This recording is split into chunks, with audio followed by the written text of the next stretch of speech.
What is up, guys? Dashing here and live we are. Yes, sir. It is Regicide. It is our season finale event. It is day one of two. And as you can see, the ring surrounded by ladders, the Rite of Passage Championship hanging above the ring. That's how we are getting things started here at Regicide. And out first, the dark horse, the rookie of the 6 men who will do battle here, representing the higher authority, Rafael Hernandez, the last man to earn one of the gold medallions, beating Nick Avery on this past episode of Shockwave to earn his way into this matchup in only his 4th match here in CMV. Could he potentially be leaving with championship gold and walk into the new season with a shot at the global championship anytime, anywhere he so chooses to cash in the opportunity? That's what the Rite of Passage Championship is all about. And we are live here in the Great White North for what is sure to be an exciting evening of action. And again, this is just day one. Day two is this upcoming Sunday. Even more action you can't afford to miss out on.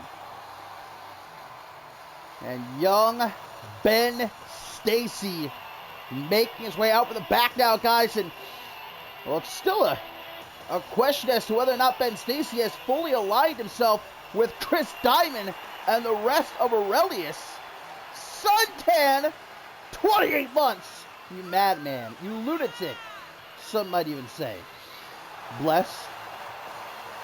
But that's not what Ben Stacy is worried about here tonight. He's worried about that championship hanging high above the ring. It would be his very first taste of championship gold here in CMV.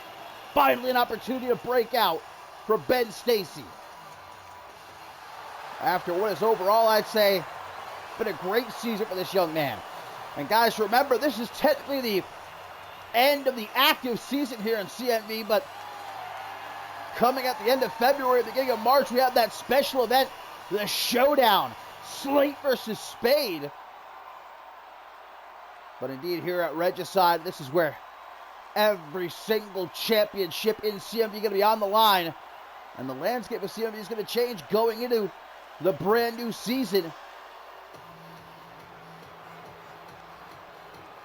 And coming into this matchup, guys, we know that Amity has got quite a presence, and I guess another question is, might we see JT Moss and Tracy James trying to work together to ensure that one of them leaves here tonight with the Rite of Passage Championship?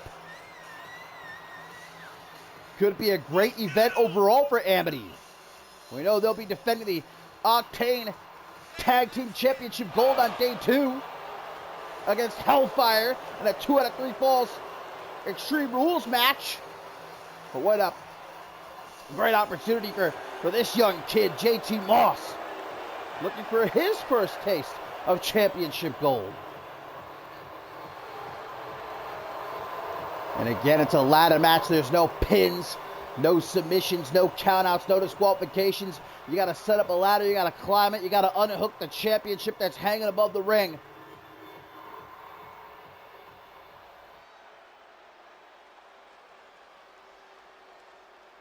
And speaking of Tracy James, guys, he certainly, you have to imagine, is the favorite coming into this matchup because he is a former Rite of Passage champion. But so is this man, Ethan Parker, a former Rite of Passage champion in his own right, although he never cashed it in successfully. Tracy James did. That's why I say James is more the favorite than Ethan Parker. Tracy not only knows what it takes to win this match, but then knows what it takes to cash in that championship at the right time and become world champion. Ethan Parker looking for a do-over.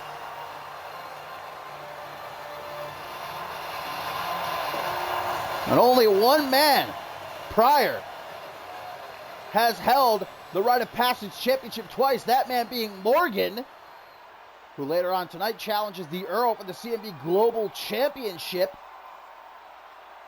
Might we have another two-time champion crowned here tonight.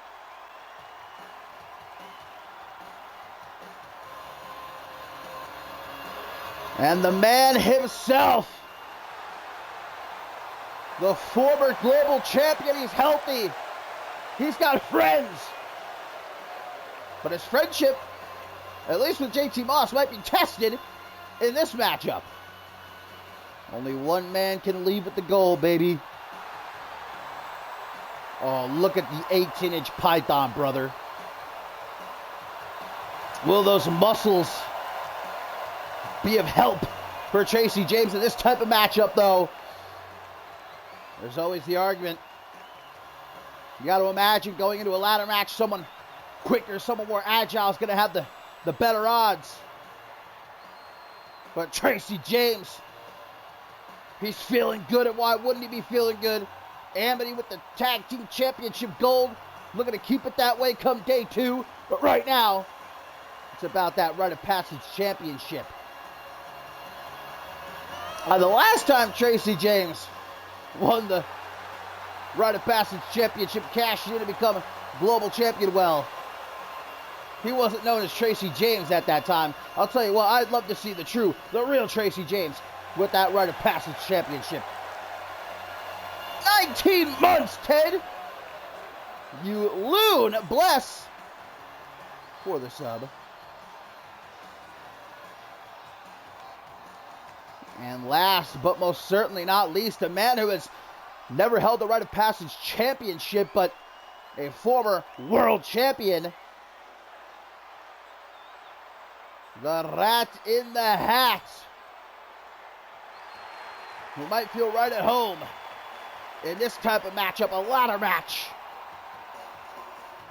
And certainly the fan favorite. And again, guys, whoever leaves here tonight with the Rite of Passage Championship, one of these 6 men going to enter the new season with the opportunity to cash in anytime they want for a shot at World Championship gold. That can't be understated, man, going into a whole new season where so many things will change. You know, a lot of faces probably won't be joining us. A whole lot of new faces probably going to be showing up. And if you've got that Rite of Passage Championship, though, you are almost guaranteed to be a future world champion. You know, we ended last season in Mexico, ending this season here in the Great White North, Canada. Doesn't matter where Joseph Santos is, though. He's got the CMV Universe on his side. So here we go. Time to kick off the action, baby. These 6 men. And only one of them going to leave with the Rite of Passage Championship again. No pinfalls, no submissions, no countouts, no disqualifications. Got to climb a ladder. And Rafael Hernandez taking a nasty bump straight out the gate at the hands of JT Moss. And Joseph Santos, at the end of last season at Fortune, he beat the 10. Well, Ethan Parker's going to be the first one to grab a ladder. Well, Ethan Parker wasn't here at the end of last season. Oh! He's out of action for quite a while before returning only a couple of months ago. Another belly-to-belly down onto the floor is Tracy James. Picking up Rafael Hernandez. I thought for a second he was going to drop him on that ladder, but busted open that Hernandez is not having a good time in this matchup so far. Picking on the rookie here. And also, he's representing the higher authority. Obviously, he's not going to have a lot of friends in that ring. No friends, as a matter of fact. The higher authority looking to reign supreme here at REGICIDE. We know that Styles Be Godly will challenge Hunter Quinn for the AOA World Heavyweight Championship. The Earl, of course, defending his Global Championship against Morgan. And Xander Slate to challenge Hunter Quinn for the Undisputed World Heavyweight Championship. That's our Day 2 main event. Of course, our main event here on Day 1, guys. In front of her friends, her family, in front of her hometown crowd, Anne-Marie, Janet Tor. It is an unsanctioned match. Anything goes. Those two, I guarantee you, are going to beat the hell out of each other. Nobody has actually tried to climb the ladder yet. Big boot right there by Tracy James. Rafael Hernandez setting up some sort of contraption here between the ring apron and the announce table. Upset the power bomb by Tracy James. That championship hanging high above the ring. That's a good 20 feet up in the air. Tracy's going to grab the ladder. He sets it up. Perfect positioning. Doesn't get much better than that. Meanwhile, we've got JT Lawson and Joseph Santos fighting up the ramp. Getting further and further away from their objective. Rafael with the drop down. Woo! I'll tell you what, this kid, for what we've seen, man, he's awesome. Understandable why the higher authority wanted to recruit him. Oh, look at this. Rafael's got the championship, but Tracy's up there to meet him. Stopping him. Slams him face first. Oh, and a big boot. Shoves him off the top. Now Tracy gonna go for the championship. Will he be a two-time champion? No, pushes over the ladder to Santos and takes him out with an electric chair. There's JT Moss to pick up the ladder. Oh, out onto the bridge. Right down onto the steel of the ladder. And some teamwork attempted by Hernandez and James, but goes nowhere. Santos. Oh, look at this. I told you there's no friends in this match. Oh, and now Santos taking a bump onto the ladder bridge. Ben Stacy picking up the ladder. Has to keep Rafael Hernandez at bay, though. Gut check? Yes, sir. Double knees to the midsection. Santos, meanwhile, just out here napping. Woo! There's that beautiful snap. Fisherman's neck breaker from Ben Stacy at ringside. JT Moss taking it to Ethan Parker. Oh, Tracy James, wow, tries to interrupt JT Moss there and pays for it.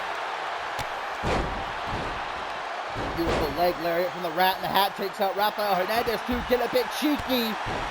Oh, and super kick right to the back of the head. That's what you get for playing around. Especially in a matchup like this. Tracy James, she's not playing around.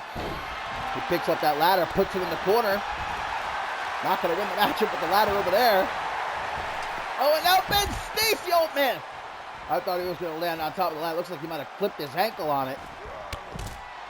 I'd say he's lucky. Nice flatliner off the rope. Top rope there.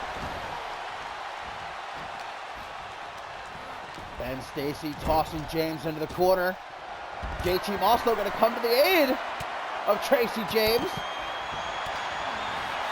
Now perhaps trying to work together a little bit. Ganging up on Ben Stacy. And he's fighting him off. Tracy taking a look around. Gorgeous DDT. Tiger driver from Ethan Parker. Goodbye Ben Stacy. Bulldog from Tracy James. JT Moss came off the ropes to lay out Santos. Ladder to the face of the Rat in the Hat. Tracy! Backslide driver to Moss. So much for that then. Oh, that busted open off that knee from Parker. Oh my God. Oh, thank the Lord, man. I think Parker. Oh, Tracy! That hurt him. Certainly a whole lot more than it did Parker. The risks you take, man, in a match like this. Oh, JT tasting the steel there. Rafael Hernandez going to put the ladder in the corner. As we see Tracy James at ringside tossing Ben Stacy shoulder first into the barricade. Go fuck yourself, says James. Big boot to the jaw. Oh, and a lapel lock, or a crossface rather. Not going to really do Ethan Parker much good though. There's no submissions. And for a mat-based wrestler like Ethan Parker, really out of his element here.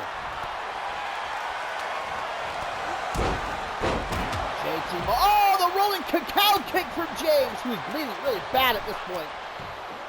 Woo! Springboard bulldog, baby. Rafael Hernandez making a beeline for Ethan Parker here. Ben Stacy going up to Brett's rope, just getting a view of the area of the carnage. Santos going to take the ladder from him, puts it in the corner, ducks that into the Guri.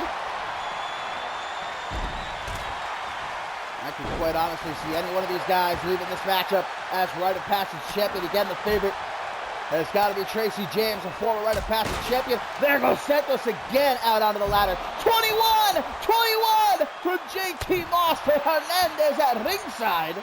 And eats a belly-to-belly soon after. Over to the top goes Ben Stacy. What's he thinking about here? Woo! Shooting star press. Gorgeous execution there by the doctor. Vintage Santos. Crucifix sit-out powerbomb. Down to the outside, Santos is set. The ring momentarily cleared. Ben Stacy all by himself. Grab a ladder, kid. Stacy making a move. Could it be? The doctor is in. To the top he goes. He's got the title. Can he get it loose though? He's working on it. Oh, JT Moss inadvertently knocked it over the ladder. He didn't even mean to. DDT attempted by Santos, blocked though by Moss with some punches to the gut. And I cannot stress enough, man, suplex cutter by Moss. What it's going to mean to walk into the brand new season with the Rite of Passage Championship Hero Slam from Ethan Parker. All 6 men back into the ring now. No matter what, oh jeez, Tracy James just getting rid of Ethan Parker there. No matter what changes next season, no matter who leaves, who arrives, who's in charge, with that Rite of Passage Championship, you are nearly guaranteed to be a future world champion. Florida flatliner to Parker. What an intense way to kick off Regicide Day 1. There goes JT Moss out onto the ladder bridge. Everybody taking a bump on it in this match. Oh, Stacy! No, don't do this! From the top! Oh, he second-guessed himself. And JT Moss better count his luck right there. Count his lucky stars. Because Ben Stacy very easily could have broke him in half. And Moss going to try to go up the top. What the hell just happened there? I'm not too sure. Let's move on. Ben Stacy with a suplex. Parker able to get behind him though. Chop block. Rafael Hernandez tossed out onto the apron. Santos from behind. Once again playing those mind games. You're looking good, Santos. Parker's not happy about it. Rafael Hernandez from behind. Big time clothesline turning Parker inside out. A lot of mat-based technicians in this matchup. The likes of Ben Stacy, the likes of Ethan Parker, who, like I said, are out of their element, but they are doing all they can to leave here tonight with the Rite of Passage Championship. JT Moss, big old deadlift. German, oh, and Rafael catching his shoulder on the edge of the ladder. That couldn't have felt good. Certainly didn't tickle. Tiger driver to Tracy James. Ethan Parker going for a ladder. He is a former Rite of Passage champion. But the thing is, guys, Ethan Parker, he didn't win the ladder match to capture the Rite of Passage Championship. And a hard egg right in the middle of the ring. Much like Tracy James didn't actually win the initial ladder match. He beat someone to win the Rite of Passage Championship. And speaking of Tracy James, to the top he goes, but immediately stopped by Hernandez. And now they're doing a little ring around the rosy action. Rafael says enough of that. As Ben Stacy with a punch to the gut of Joseph Santos. Oh, JT Moss! Another mat-based technician locking in his patented inverted figure four, but even if Tracy James is to tap out here, it's not going to matter. The match won't be over. No submissions. Everybody back into the ring, man. Ladders everywhere. The entire canvas just about covered in ladders. JT Moss throwing Tracy out onto the apron. Focusing on Ethan Parker.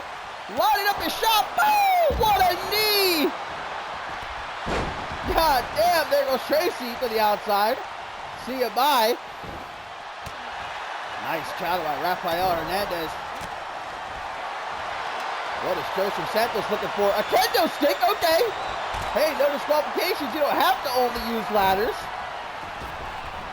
Another deadlift German by the avid anime fan. Looking like an anime character himself in this matchup, the way he's flying around. Kendo stick flying up into the air. Bodies every which way. Blood staining the canvas. It's just our first matchup. All to be called. Rite of Passage champion, JT Moss. That is way off. No way he's going to get the championship. Oh, he's going to try, though. Give him credit. Hey, maybe I'm wrong. No, he's got it. He's got it. I'm eating my words. JT Moss, Ben Stacy trying to push it over. Ethan Parker going to help him out.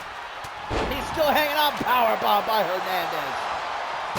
Almost had it. There goes Parker out onto the ladder bridge now. Look at the blood, man, on Tracy's face. He is absolutely covered in blood. That's what these men are willing to go through, though, willing to put their bodies through. Oh, damn, dropping Ben Stacy face first onto that ladder. Tried for the rolling cacao kick. Gets out of the way to Santos.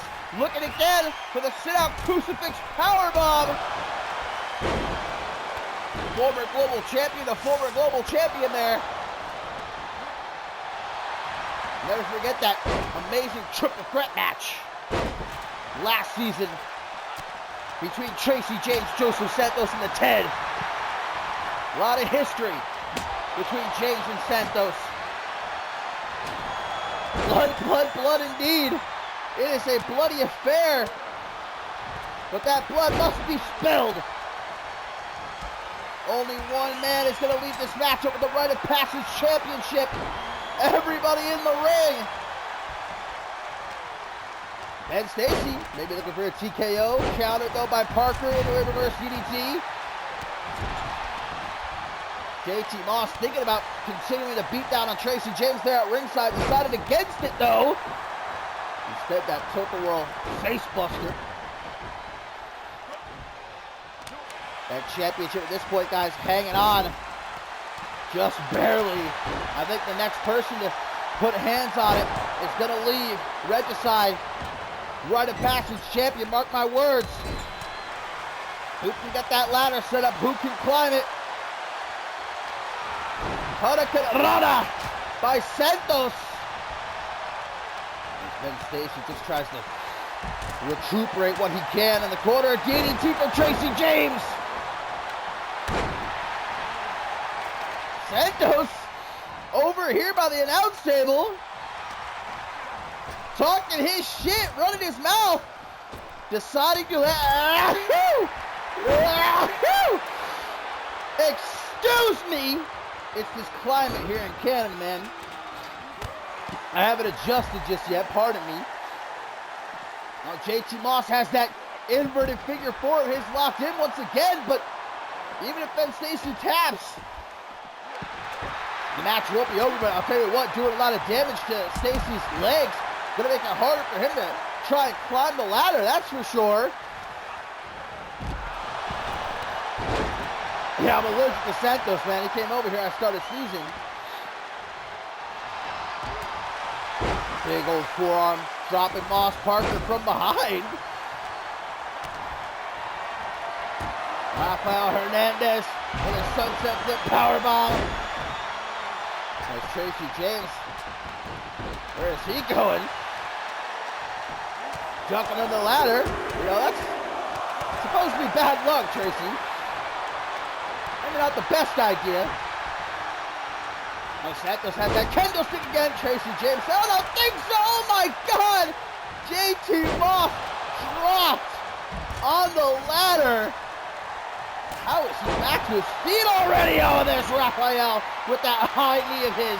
And now JT Moss is bleeding. Just about everyone in this matchup bleeding at this point. A bona fide bloodbath to crown a new Rite of Passage champion. JT Moss taking the fight to everyone. Nobody being spared. James back into the ring. I don't even know how Tracy James is able to see right now. Blood all in his eyes. Wow, what a reversal. Knee to the jaw. See ya by Ethan Parker. Oh no, end of heartache from Rafael Hernandez. And wait a minute, one for Santos too. He's handing him out. Takes the ladder from Ethan Parker. Jockeying for control of the ladder, belly to belly. Hernandez getting the hell out of there as Parker picks up the ladder, sets it up, a little bit out of position. Santos says to hell with it. Santos up top. Tracy to the top while everyone else is distracted. Tracy James is the new Rite of Passage champion. Two-time, baby. What a way to kick off Regicide for Amity. Capturing the Rite of Passage championship. Look, they had the odds in their favor with two of them being in this matchup. Woo! What a match. What a war that was. Look, Tracy can't even stand, man. He might be crying, you can't tell though. With his face covered in blood. Tracy James gonna walk into the new season as Rite of Passage champion. And will his path lead him to another reign as global champion? With his friends by his side, hey, anything and everything is possible.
Tracy James happened to be helped to the back there. He could barely exit the ring on his own 2 feet, man. What a way to get things started here at Regicide Day One. And things are only going to get better and better, baby. Because coming up next, there's no bread. There's no water. There's just meat in this matchup, baby. For the Unified World Tag Team titles. Beef Mountain. That's Ricky Delaney. That's Jeremy Barmore looking to reclaim their gold that they lost back at Mob Violence. Earning this opportunity by winning that fatal 4-way tornado tag team matchup a couple weeks ago. Man, these guys have been on a roll.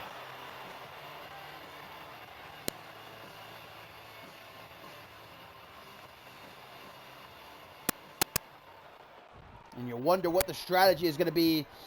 Oops. Always when the Bloody Brit is involved.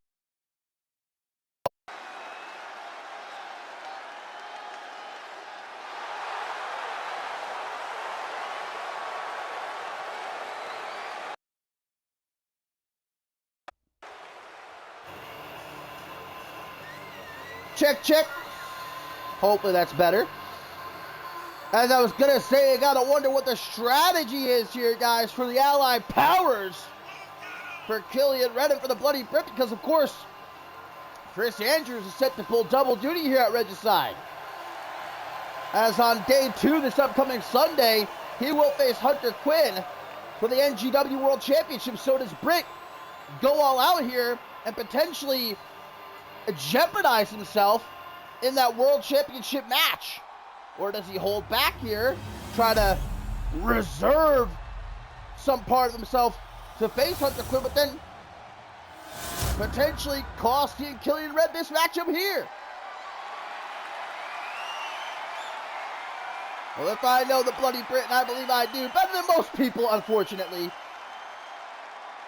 he's going to give it 110% here no matter what. I'll tell you what, the last time these two teams clashed back at Mob Violence, it was a doozy and a half.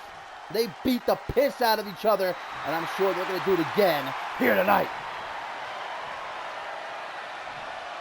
Chris Andrews could very easily end this season as a double champion. And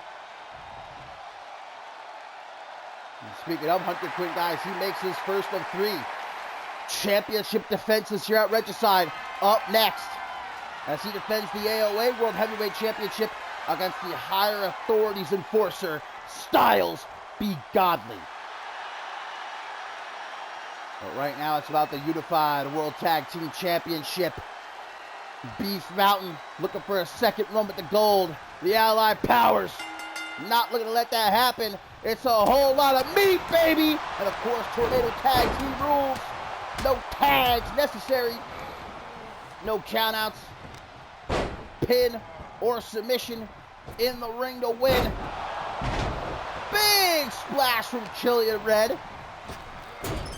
Oh, and another one? Why not? First one worked out so well for him. Yeah, Chris Andrews certainly no stranger to being a double champion. He's done it before in his CMV career. Oh, dropped on his neck. But I know Britt is also in a more foul mood than he typically is, because, you know, he wanted that shot. What the fuck? hey, Barmore. Meant to go the other way, my friend. Maybe he hit his head one too many times. But as I was saying, Chris Andrews, of course, he wanted the shot at the Undisputed Heavyweight Championship.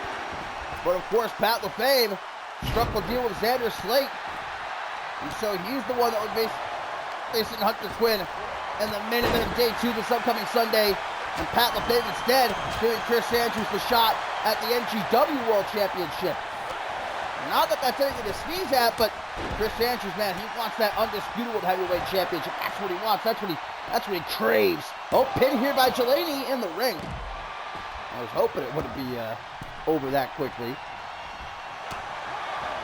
And I mean, there's got to be easily over a ton in this matchup, weight-wise. I mean, you got to think Ricky Jelani, he's nearing 300 pounds. Jeremy Barmore, he's over 300 pounds. Killian Red over 300 pounds. Chris Andrews near 300 pounds. Just about a ton, if not over a ton. Killian Red. Package, sit out, powerbomb. I think my fellow commentator, CMV Hall of Famer, said it best.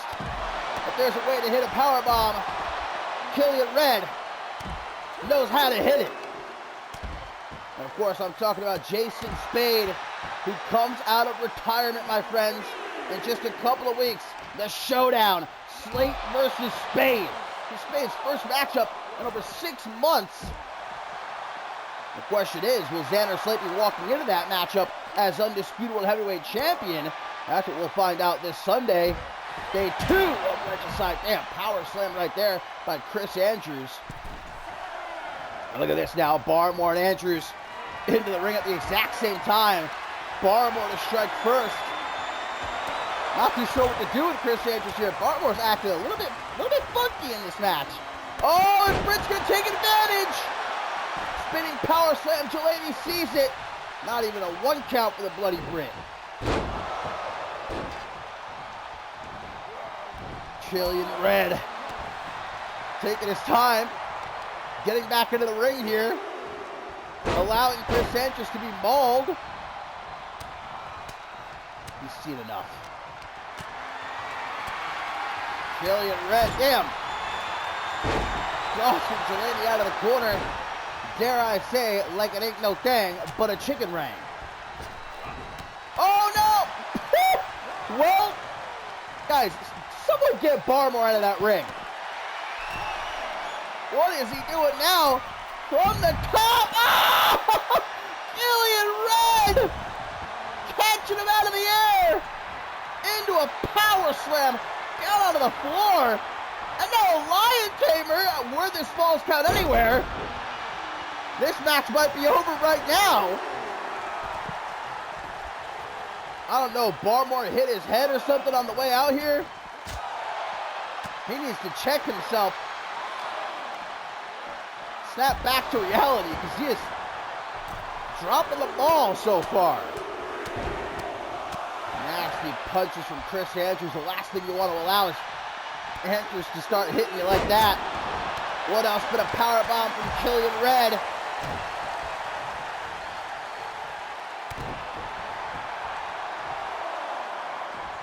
Count of 4 here. Unified World Tag Team titles on the line. Of course, the Allied Powers have the champion's advantage. This match ends by count out or disqualification. They're going to keep the titles, one way or the other.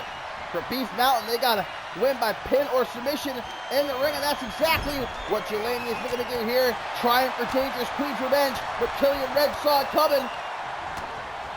The American God. Tossing the Juggernaut into the corner now. What the hell is he doing here? Cliffhanger! Cliffhanger for the Bloody Brit!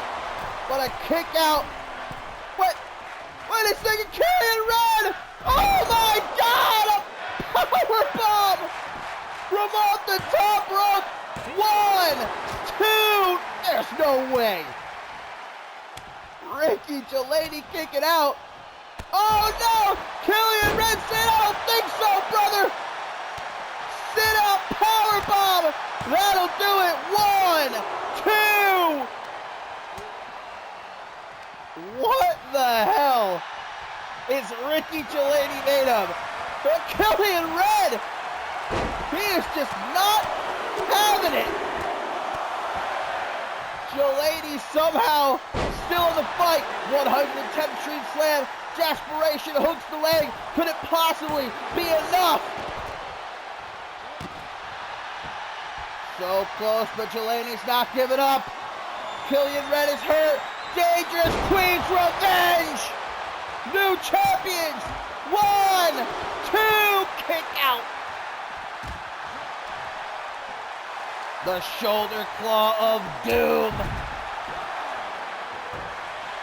Not out of the woods yet. Killian Red brought up to his feet.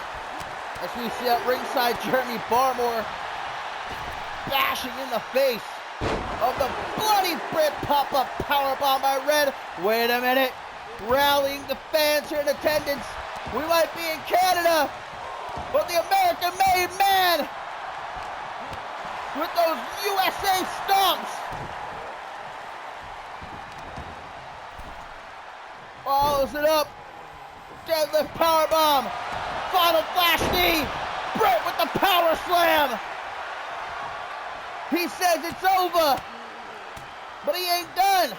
No, sir.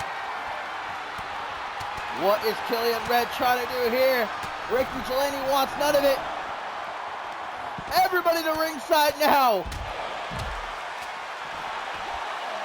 Jesus Christ, Ricky Delaney like a silverback gorilla on top of Killian Red there. Trying to turn him into a fine paste here at Regicide. What a clothesline from Chris Andrews as Killian Red tosses Ricky Delaney back into the ring to the top rope. Now this is rare.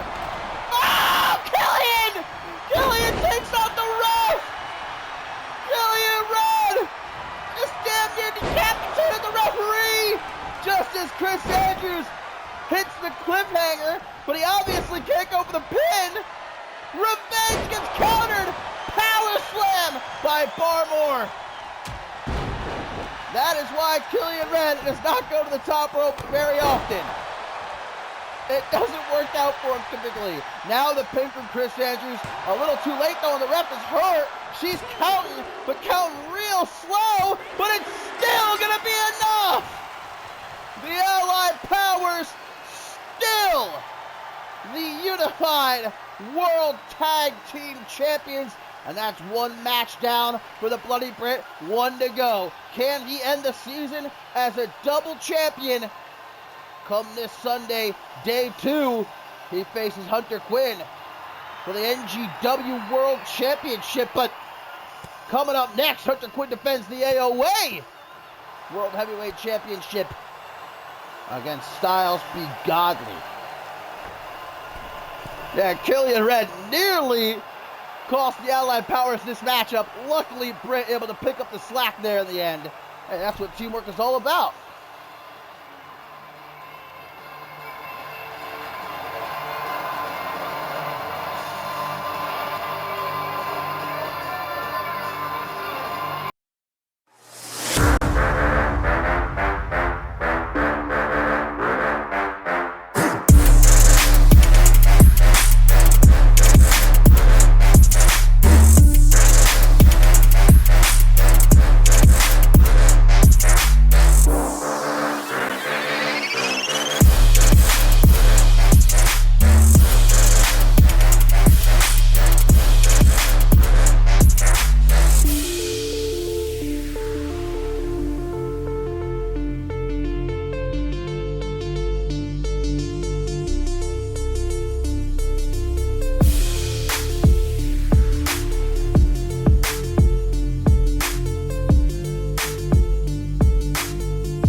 We are here live, my friends, at Regicide, our massive season finale event, live from the Great White North. And coming up next, we kick off the trials and tribulations of Hunter Quinn, the only man ever in CMV history to hold 3 world titles simultaneously.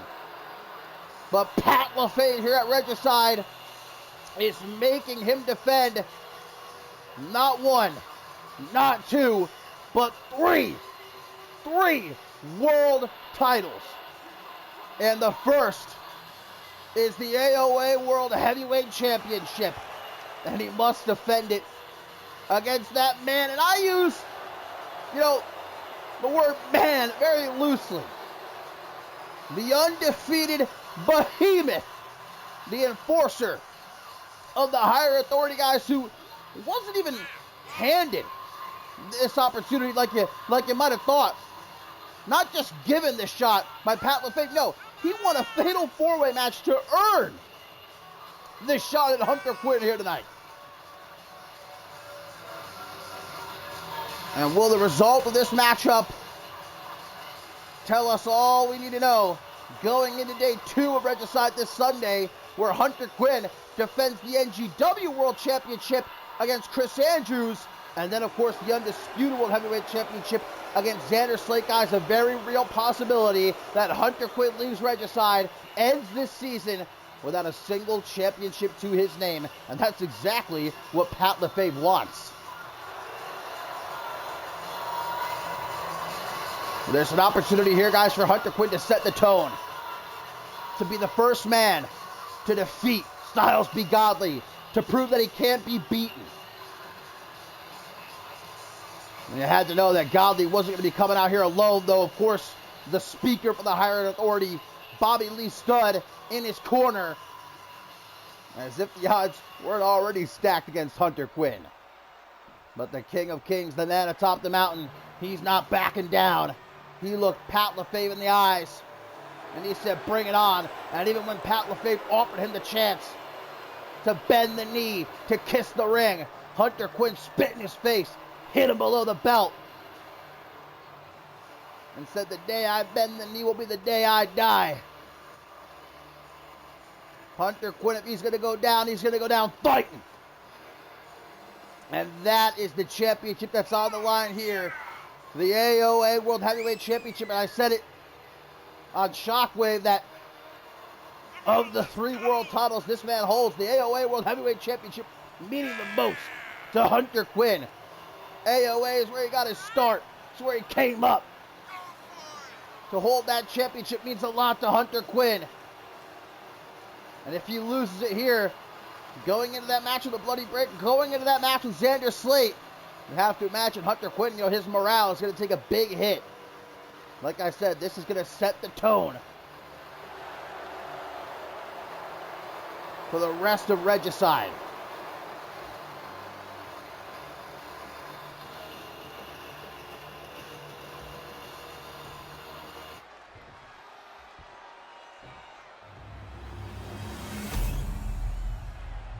Unpinned, unsubmitted, hasn't even been counted out, hasn't even been disqualified. Nobody has been able to find a way to beat Styles Be Godly, the enforcer of the higher authority. Can Hunter Quinn figure it out? Look at that. He says, bring it on, motherfucker. He's going nowhere, baby. Pat LaFave watching. Will he have his way? Will the higher authority walk into the new season with all the gold, with all the power? We know, of course, later on, the Earl defends the global championship against Morgan. But right now, the bell rings. Hunter Quinn! He's going right after Styles Be Godly. That might be the only way to go up against someone like Godly. It's just take the fight to him. Do all you can. Look at this now. Godly not even allowing Hunter Quinn to approach him as he launches him into the air. Big old European uppercut on the way down. Thought for a second Godly might be going for a springboard maneuver. That would be the day. Oh, DDT from Hunter Quinn. And of course, even repping that AOA attire. Like I said, Hunter Quinn, that championship means the world to him. The last thing he wants is to see it in the hands of the higher authority. Oh boy, drop! Chest first on the top rope, and again you got the X Factor of stud at ringside too. Hunter Quinn gotta have eyes in the back of his head. Oh, there's the spear from Godly, and Hunter Quinn just gets right back up. Godly tries for it again. Hunter Quinn leapfrogs him. Oh, and slammed down just like that.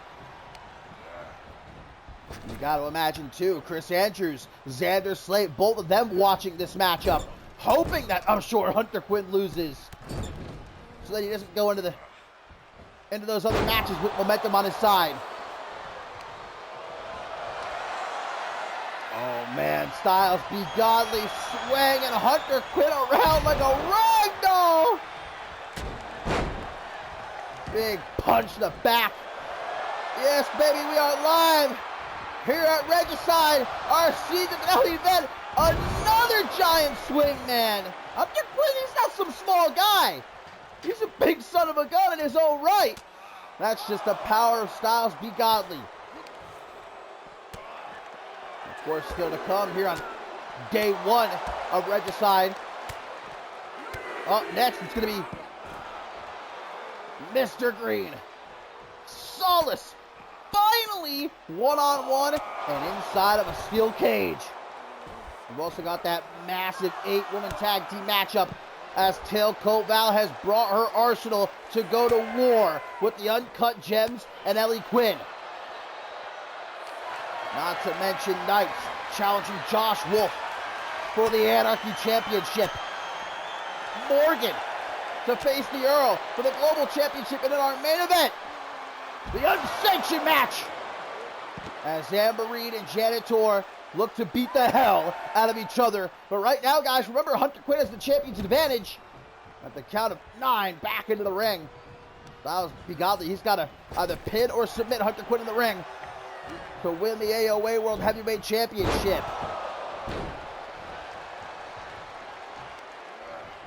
Godly has got Hunter Quinn right where he wants him. There's that massive sit-out choke slam. That could be it right there, guys. No joke. 1, 2, but a kick out from Quinn, and Godly is frustrated. He thought this would be easy. It's Hunter Quinn we're talking about. Come on now. Oh, man, Hunter Quinn is looking to be in bad shape, though. Oh, maybe suckering Styles B. Godly in. Playing a little bit of possum there. Quinn, release Tiger Bomb! Can he do the unthinkable? Can he be the one to beat Styles B. Godly? He's got him in the middle of the ring! He's got him in the middle of the ring! Beast Bite locked in! But Godly escapes. Bobby Lee Studd elated. And now Godly just like that. Looking for the sky high. Hunter Quinn bashing his face in.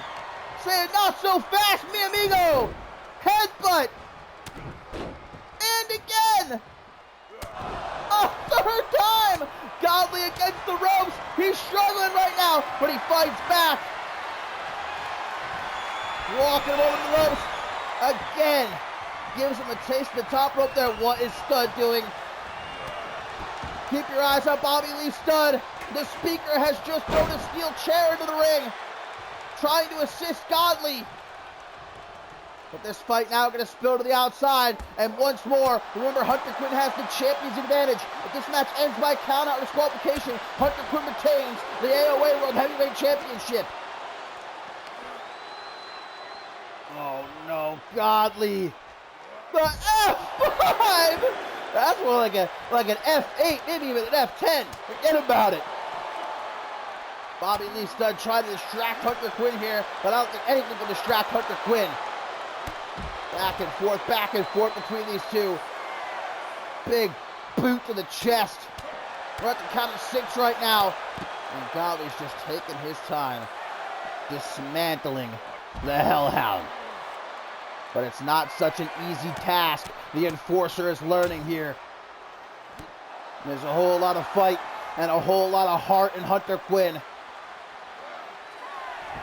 He's taking this challenge head on. No backing down. No quitting. No surrender, but he walks right into another choke slam. The ref is busy with the chair. Turn around, ref. 1, 2, another kick out. Unbelievable. Quinn looking half dead right now. And look at Godley stalking him. Oh, no. No, right in position. Oh, the muscle buster. It's over. It's over. We got a new champion. 1, 2. There's no way. There is no way. A desperate pin from Hunter Quinn, but he only gets a 1 count. And now Stud. You gotta be kidding me. Bobby Lee Stud with the distraction. Big knee. Dear God, that'll shatter your jaw. Hunter Quinn, man, he can't have much left. No way, no how. Off the ropes, Godley sends him. Oh, the one-handed spine buster like he's nothing. And again, the giant swing hucking Hunter Quinn through the air. So ringside, Quinn goes, just trying to catch his breath. Godley going all the way around the ring, looking to mow him down. Good Lord. Gives him the snake eyes on the apron. And this is just the first of 3 championship matches for Hunter Quinn here at Regicide. Oh my God, double move stop. He's able to evade it. These two going up the ramp right now. They have until the count of 20 to get back into the ring. Looks like they're going to use that count. DDT on the ramp! On the ramp! Count of 8. Hunter Quinn does not give a damn. Reverse STO now. Quinn. Don't ask me because I have no idea how he has enough left in the tank to be fighting like this late in the matchup after all the punishment that he's endured at the hands of Styles P. Godley. Another reverse STO. Guys, Hunter Quinn, he might be trying to win this match by countout, and I wouldn't blame him. That's a genius idea if you ask me. Luthez press from Godley. Right hands. I don't think Godley gives a shit anymore. He's just trying to kill Hunter Quinn here. Count of 17. F10. F10. Hunter Quinn's busted open. Godley's got to reset the count here. Hunter Quinn's to his feet already. The Madman. Wait a minute. Fairy tale ending. Middle of the ring, hooks the leg. 1, 2. You gotta be joking. Hunter Quinn, though, stays focused. Going for the beast bite, trying to lock it in again. Godley counters. And now just pummeling Hunter Quinn. Lifts him to his feet, looks him dead in his eyes, puts him in the corner, and you know what comes next. The muscle buster again. It's over. 1, 2. Godley beside himself as Hunter Quinn somehow kicking out of the muscle buster a second time. Bleeding now is Hunter Quinn after being dropped face first on the apron again. Big boot from Godley. I don't know if this matchup is going to end at this rate, guys. Neither one of these men is willing to stay down.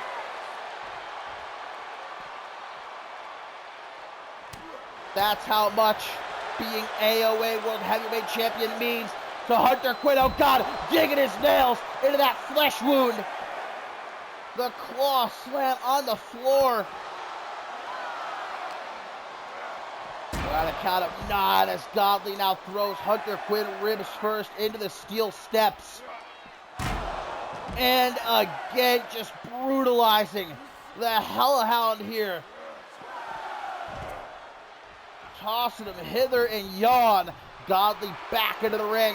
And look at that, he's got out the shotgun. It's time to put down old Yeller. Hunter Quinn's not moving, guys.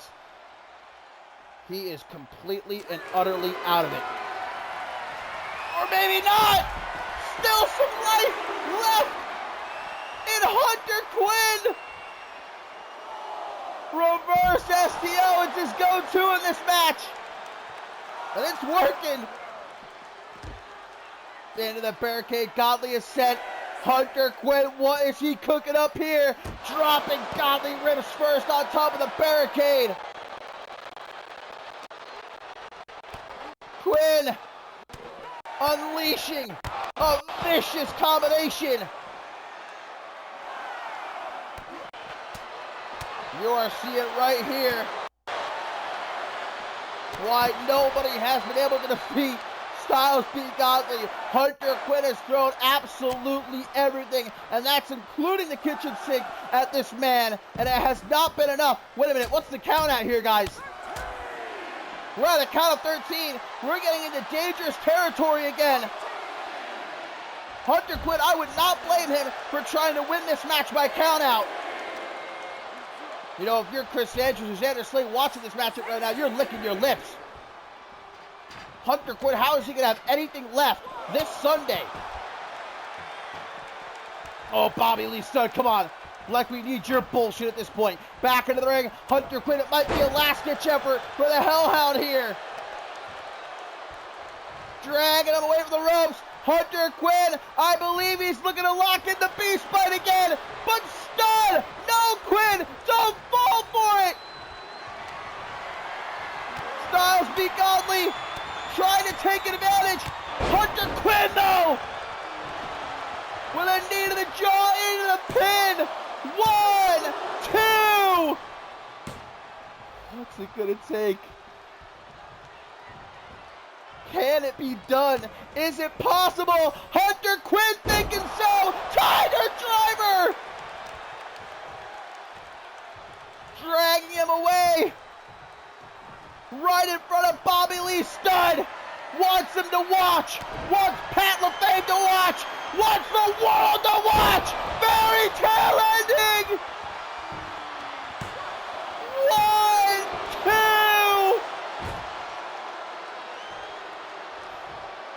I don't have the words. There are no words. And now Stud a third time. Causing the distraction, and just like that, no, Hunter Quinn, back and forth,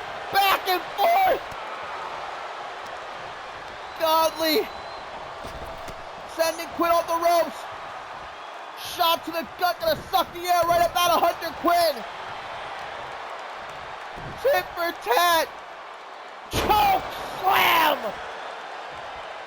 Godley says enough, into the corner for a third and what has to be final muscle buster.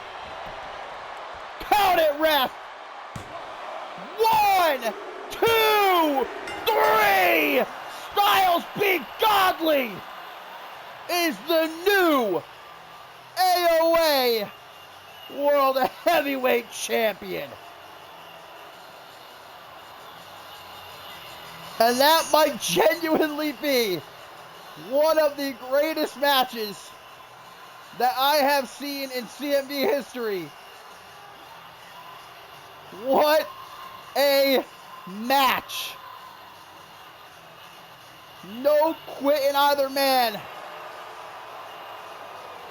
But Styles beat Godley. That's the thing. He isn't a man. Still undefeated. And a win that is sure to put a smile on the face of Pat LaFave. But guys, Regicide is not over for Hunter Quinn. He has to find a way to get back to his feet. He has to find a way to keep fighting. Because come this Sunday, his NGW World Championship is on the line against the Bloody Brick. The undisputed World Heavyweight Championship on the line against Xander Slate. Pick yourself up, Quinn. Dust yourself off. The fight isn't over.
Well, my friends, I do not envy any man who has to follow a matchup like that. That's going to go down in the history books as one of, no doubt about it, the greatest matchups, at least in my opinion, in CMV history. But lucky for Mr. Green and Solace, they're not out here tonight to put on a Match of the Year candidate.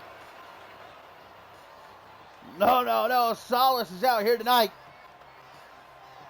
to beat the ever-living hell out of Mr. Green and bring an end to his greed, to his corruption.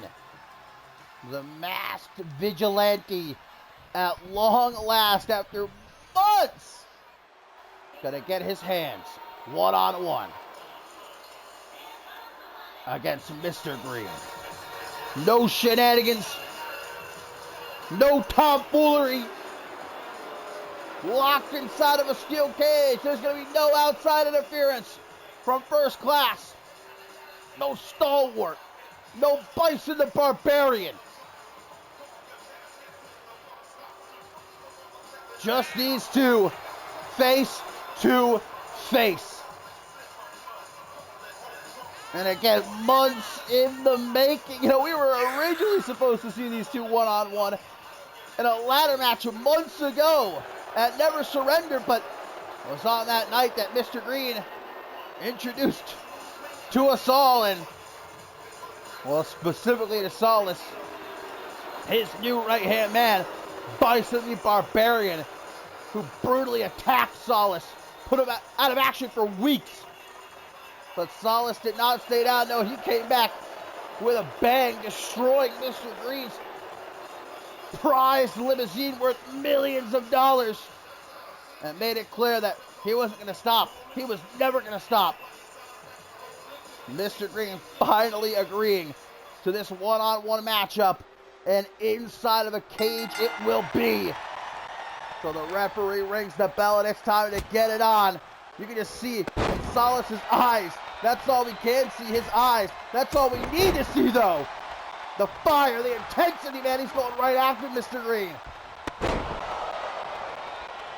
And this is not your typical steel cage matchup. You cannot win by escaping, by climbing up and over, or by going through the door. No, it's only by pin or submission that this match ends, because there's no more running away. That's the point here.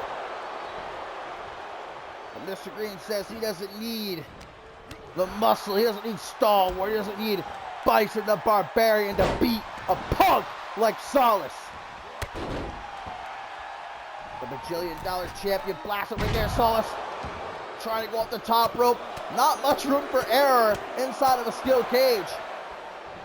As Solace just learned right there firsthand. A couple weeks ago on Octane, that after Mr. Green defeated James Wolfe one-on-one, Solace came running down to the ring and actually brought down the steel cage. But in the end, Mr. Green got the upper hand. Ended up laying out Solace. See, a lot of people like to take Mr. Green lightly. They see the fur coat. They see the bajillion-dollar championship. They see Stalwart and Bison, and they think he's some pushover. He needs others to fight his battles for him. But no! He is dangerous in that ring, as he is proving right now. Taking full control of this matchup. Look, you don't become a billionaire in the business industry by being a pushover. Whoa! Solace! Spiking Mr. Green right there with that springboard poison Frankenstein about only a white count seat.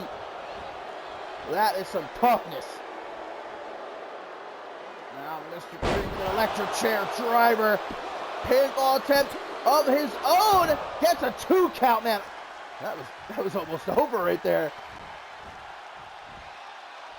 Mr. Green bringing Solace to his feet, trying to throw out a cheeky jab. Has none of it. Nice head scissors takedown. Kicks out the knee off the ropes. Bam! Knee to the face. That's the Shining Wizard from Solace. To the top. Oh! Shooting star press into the pin. And so, no!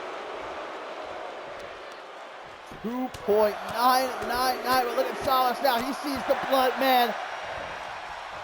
Like a great white shark circling in the deep blue sea. Solace now going in for the kill. You want to talk about being a tough son of a bitch, man? Solace, don't let his size fool you. You know, he holds a win over Mr. Green. His debut matchup, he beat Mr. Green. Clean as a whistle, right in the middle of the ring. And only one loss for Solace since debuting. That was that tag team matchup this past episode of Octane. where of course he wasn't even the one involved in the decision. So unpinned, unsubmitted is Solace. And he is showing why. Here it goes to the top again. Is he gonna hit it once more? Yes, he is! Solace with the shooting star press a second time. Uno, dos.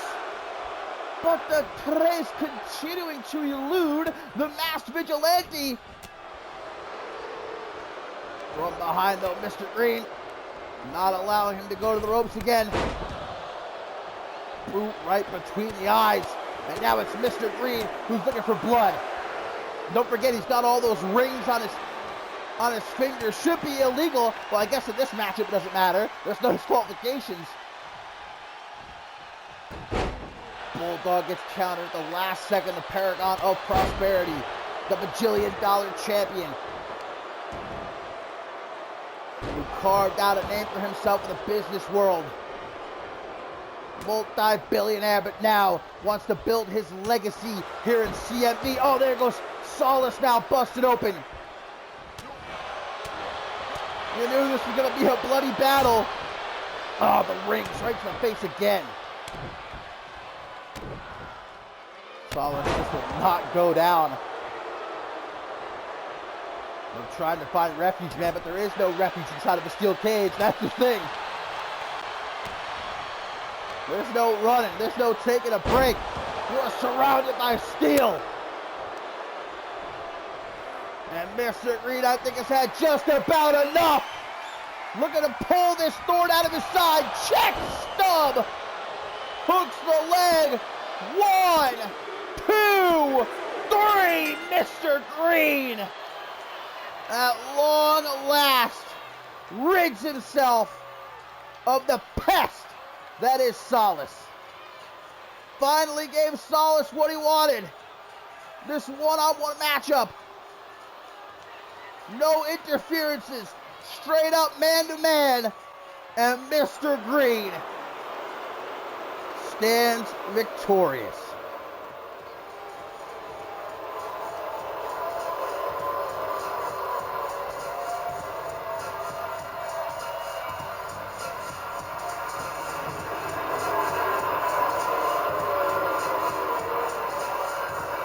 The future looks bright for Mr. Green, but then again, it always does. The Paragon of Prosperity. What could the new season possibly bring for this man? Anything and everything, if you ask me.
What an incredible night of action it has already been here at Regicide, guys. And to think this is just day one, we have a whole nother day filled with incredible matchups coming to you this Sunday.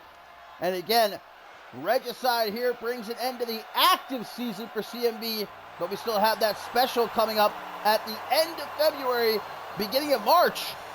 The showdown.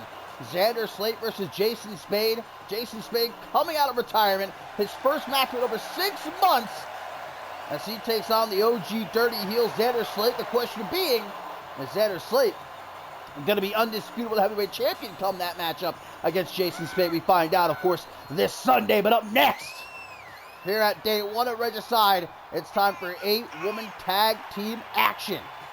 As Tailcoat Val has brought her arsenal to go to war with the unlikely foursome of the Uncut Gems and Ellie Quinn united against Tailcoat Val here tonight.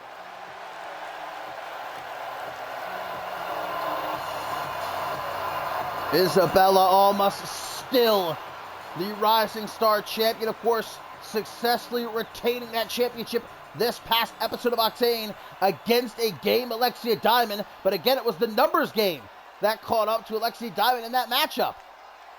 As Isabella Almas had Miasma at ringside, she got involved in the matchup, ended up leading to Diamond's defeat. And then, of course, we saw what happened later on that same night as Sapphire Stevenson, despite giving it her all, falling at the hands of Skarzimis.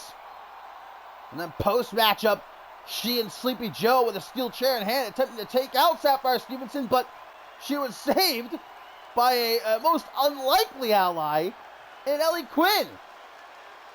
And at last, the odds have been even. As, of course, here tonight, making her return, the former Women's World Champion, Ruby Raquel.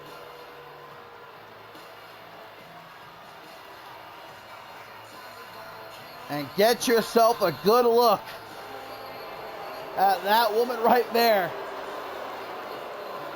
Sleepy Joe making her in-ring debut here tonight. I'm not often intimidated by anyone.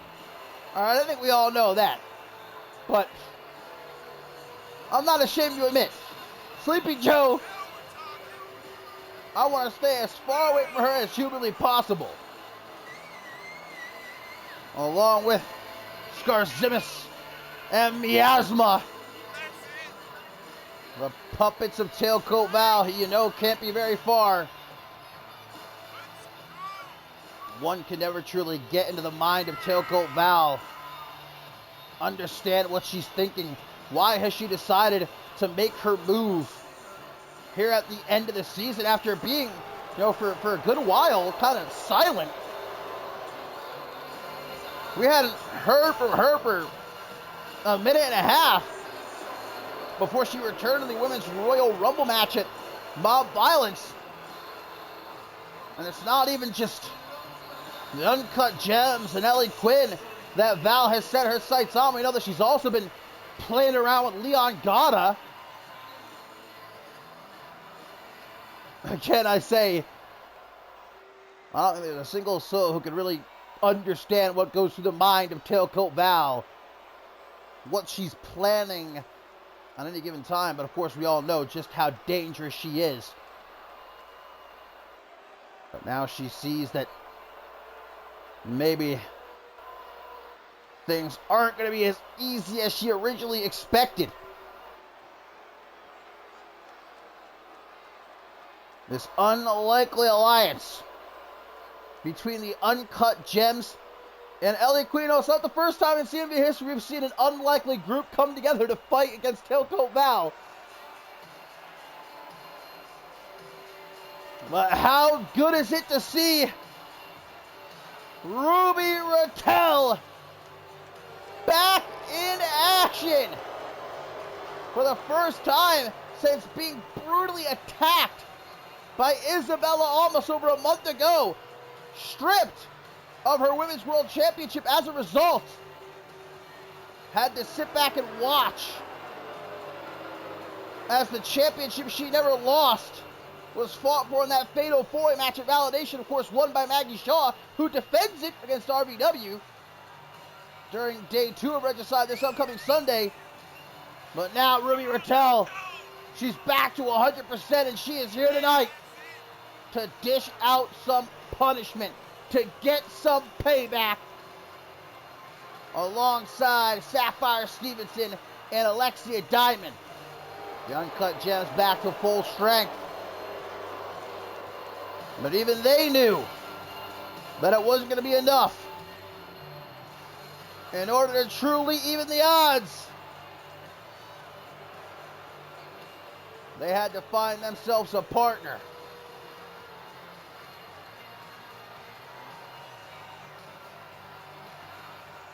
And find a partner they most certainly did. The woman who was humiliated by Isabella Almas and Tailcoat Val last month, driven headfirst through a car window, and then had her hair completely shaved off.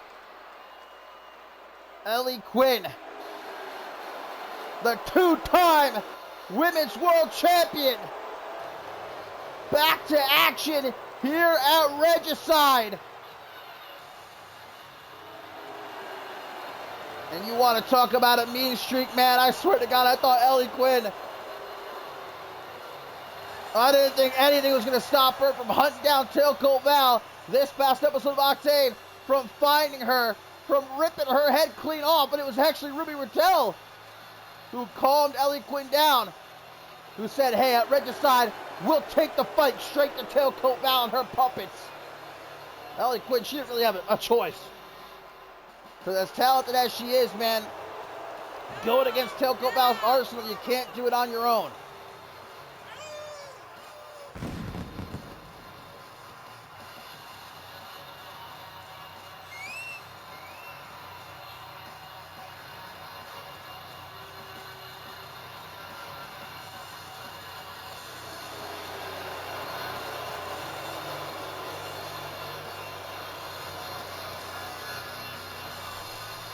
Eight-woman tag team matchup. The Arsenal of Tailcoat Val against the Uncut Gems and Ellie Quinn.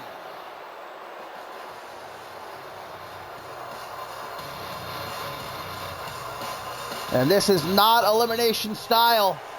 The first team to gain pinfall or submission in the ring gonna win this matchup. Countouts and disqualifications are in effect. It looks like it's going to be Isabella Almas and Sapphire Stevenson getting things started here. Dropping Almas. Ribs first down onto the knee. While Ruby Raquel was laid up at home, the Uncut Gems and Sapphire Stevenson and Alexia Diamond, man, they took the fight to the Arsenal of Tailcoat Val, even though they were outnumbered week after week. That just shows you the friendship, man, shared between the members of the Uncut Gems. They fight for each other week in, week out. And now Ruby Raquel is back, man. I can just see her standing there on the apron. She is itching to get in that ring, but first it's Alexia Diamond following up on what transpired this past episode of Octane.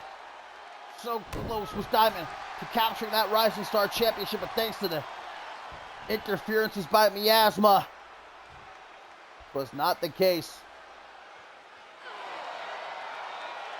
Stretching out those arms. And you know why. Alexia Diamond loving to apply that octopus stretch of hers, but almost going to get out of there. The tag to Miasma.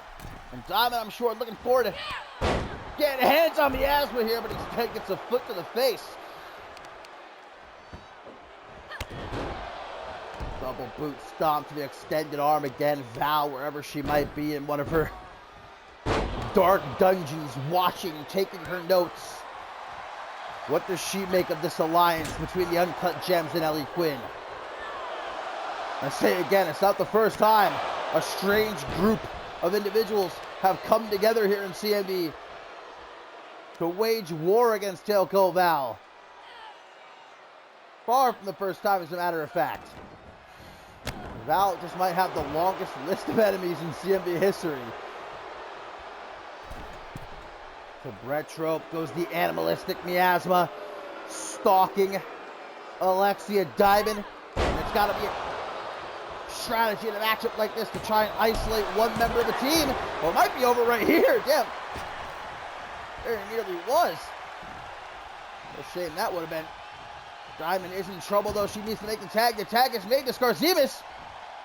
Diamond makes the tag to Allie Quinn. The two-time Women's World Champion. Shotgun blast right there. Single underhook face buster. Ah, but a kick out at one.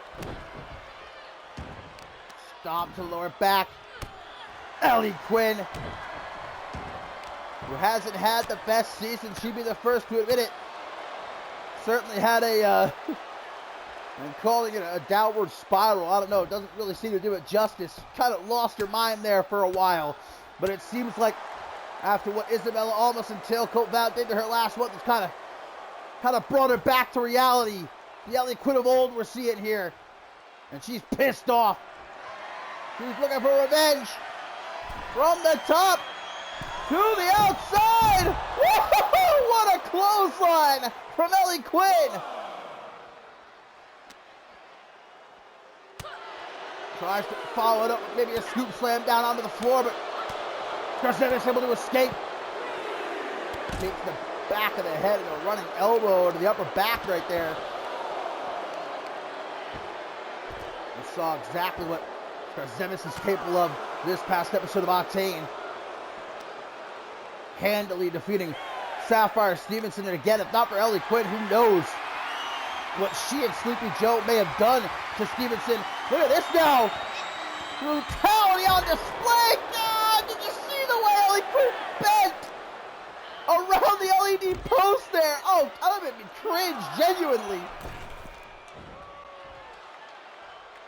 Back into the ring. Looks like she's going after Sapphire Stevenson. Cheap shot. Oh, and one to Ruby Rattel as well. But Alexia Diamond said, I don't think so.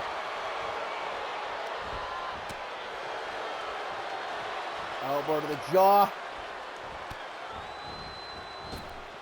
Oh, knocks Sleepy Joe off the apron. Leg drop, bulldog. Allie Quinn trying to get to her corner, trying to make the tag, and Skarzimis gonna mock her, rubbing dirt into the wound. Oh, and now looked like she was gonna try to go to the corner. Instead, the tag is made to Isabella Almas. In comes the Rising Star Champion. And of course, Isabella was the one who, at the behest of Tailcoat Val, attacked Allie Quinn so callously in the parking lot last month, shaved her head, threw her head first into a car window, shattered the glass. Miasma in, off the rope she goes. Big toe in the mouth. Quick to make a pin. Nobody coming to the rescue there, Allie Quinn had to kick out on her own. Again, that speaks to the fragility of this alliance between the Uncut Gems and Allie Quinn. But they ain't friends, but they are united, at least tonight in this fight against the Arsenal of Tailcoat Val. Looks like the Arsenal might be utilizing Sleepy Joe as a bit of a backup plan so far. They haven't tagged her in yet. Ruby Rattel hasn't been tagged in yet either. Even though she was cleared, you gotta wonder if maybe... Oh, well, there's the hot tag to Sapphire Stevenson, though. Even though Ruby Rattel clearly wanted it, I was gonna say, you gotta wonder if maybe there's still an underlying injury there. You can just see it in Rattel's eyes, though. She wants to get hands on Isabella Almas, man. If not for what Almas did, Ruby Rattel might be the one defending the Women's World Championship here at Regicide. Miasma taking a step back. That basement drop kick. Stevenson looking a bit worse for wear in the middle of the ring. Not gonna take a little bite out of her finger. Hey, you gotta keep yourself energized now. Coming up next, guys. Here at Regicide. Wait a minute. Pinfall attempt on the ass, but broken up though by Ruby Raquel. Look at Almas. Almas. Look at to finish what she started. Referee trying to maintain order here. It's gonna be easier said than done. Ruby Raquel, look how badly she has to be pulled back by Alexia Diamond. Doesn't want to risk the disqualification. You can see the sly smirk on the face of Almas. Those mind games. Further getting under the skin of Ruby Raquel. And she comes out for a monkey flip. Coming up next, here at Regicide Day One, guys, as Almas tries to take a cheap shot at Raquel. Stevenson with a springboard dropkick.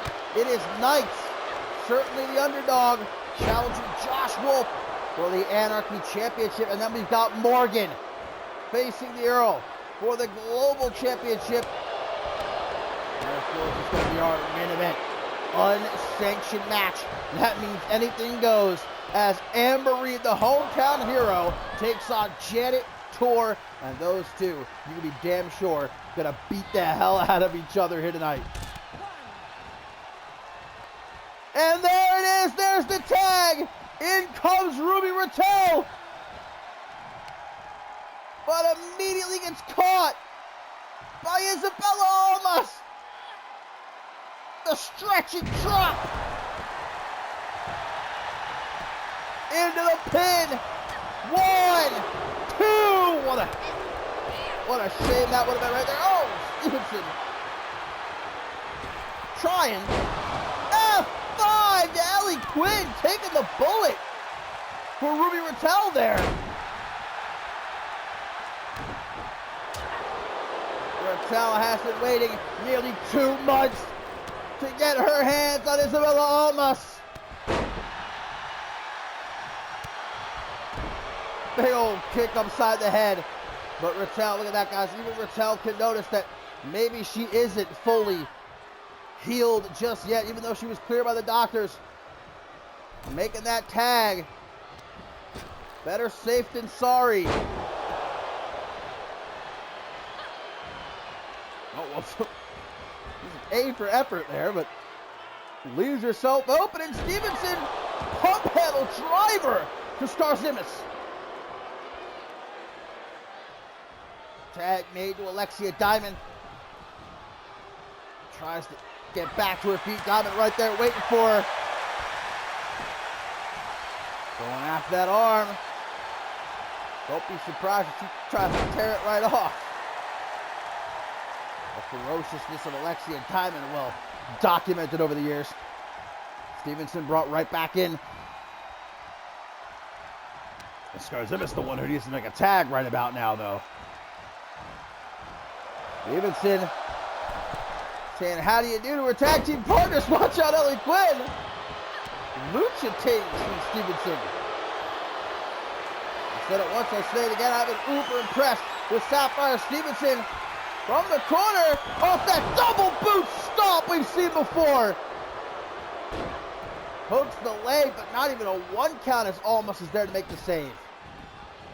And obviously the arsenal here, guys, the more cohesive unit. Blockbuster from off the top. As a great commentator once said, she's fun to watch, Meggle. So Zimus, though, not looking to have fun here tonight. There's that leg drop bulldog. Tailcoat Val is watching. She's always watching. The puppets do not want to let her down, lest they feel her wrath. Shining Wizard makes the tag to Almas. Will she pick up the scraps here? Lifts Stevenson to her feet. Super kick. Laying her out. Crawling into the corner. Makes that desperate leap. Alexia Diamond able to block that clothesline attempt. Stevenson got to get out of the ring. Might be a little bit loopy, but doesn't want to get disqualified. Nice hammerlock side slam. Leg drop to the extended arm. Quickly to her feet though, only to be launched into the ropes. Ties her up with a neck breaker. Oh, Diamond right now makes a beeline.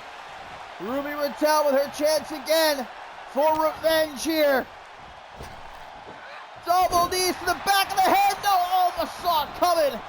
Dodges that big boot though. Off the ropes. Beautiful disaster kick. Shoots the half. Hooks the leg. Broken up by Skarzimis.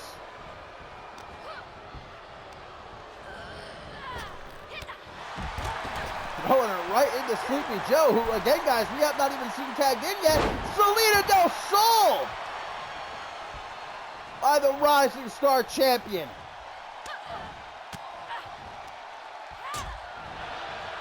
Couple of elbows to the midsection. Tries to throw out that right hand, but almost able to catch it. Ties up the legs. Fisherman's Buster. We've talked about it multiple times in the last 2 weeks, guys. This new intensity from Isabella almost after being, let's say, properly motivated by Tailcoat Val. The threat of her lover, Amare Rivers, being experimented on by Tailcoat Val has driven Isabella almost to take her game to a whole nother level. Took out Ruby Raquel, took out Ellie Quinn, of course captured that Rising Star Championship for Beatrice Lotus, retained it against Alexia Diamond. There's no denying this is the best condition we have ever seen Isabella Almas in.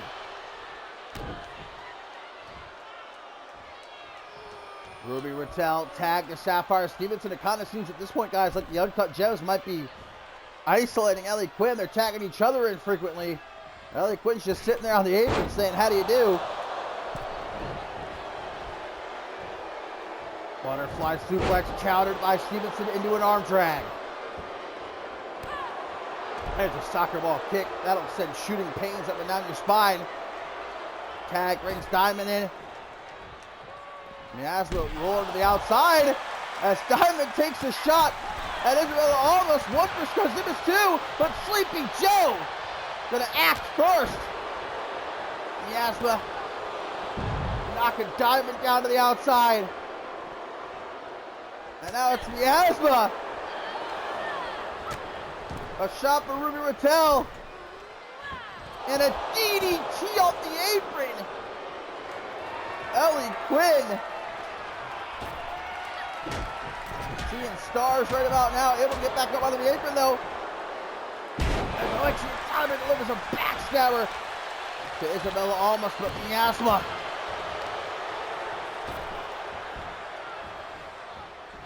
Quick snack.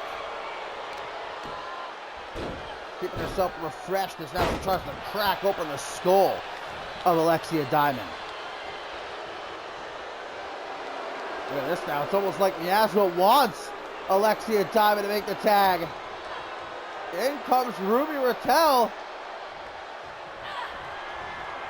Maybe that was a mistake. The unpretty her. Scrambles into the pin. But Sleepy Joe missing her cue to bring up the pin there. Luckily, Miasma saving herself, but she ain't out of trouble yet, no sir. Finds herself in a bad way. Raquel keeping the pressure on, bending back on those fingers.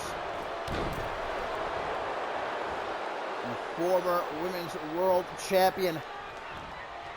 Tag mate to Sapphire Stevenson. Miasma stands her ground. Hurricane Rana.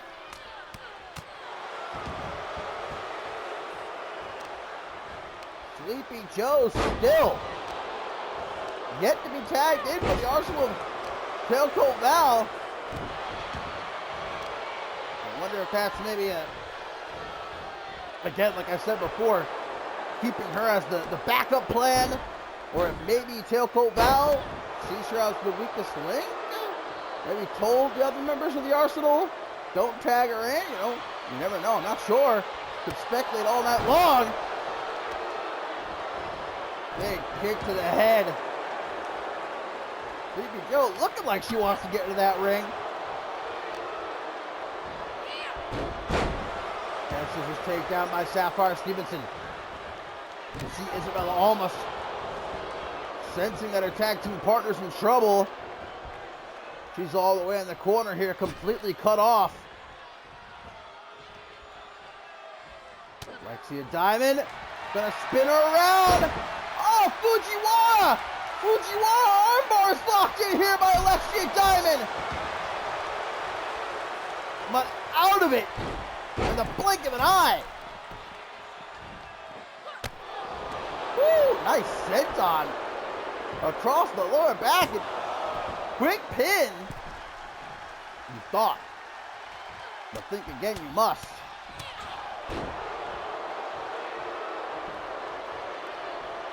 Tag to the Rising Star champion. Hook to the jaw, greets her. And Alexia Diamond, how good would it feel to tap out Isabella Almas right in the middle of the ring here at Regicide, but Miasma breaking it up before it's too late. Emily Quinn is really not having too great of a time in this matchup. Confusion costing time in there, and there's the tag at last.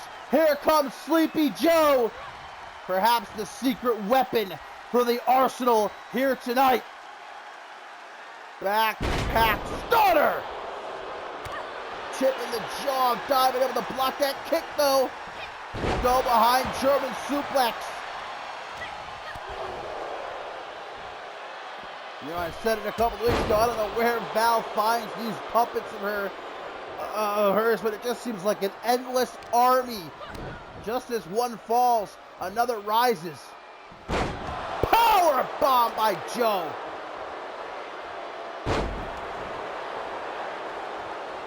Snaps the leg just all over Alexia Diamond here. Forearm smash.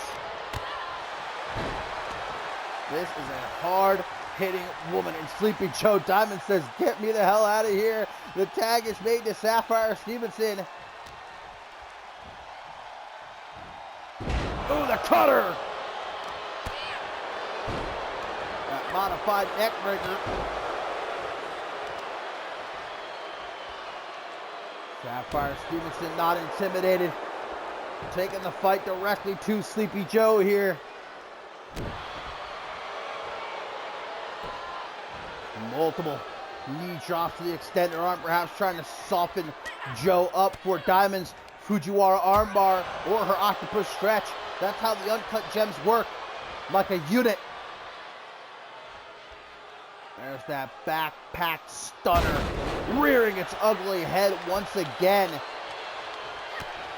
Stevenson to her feet, not knowing what's waiting for her.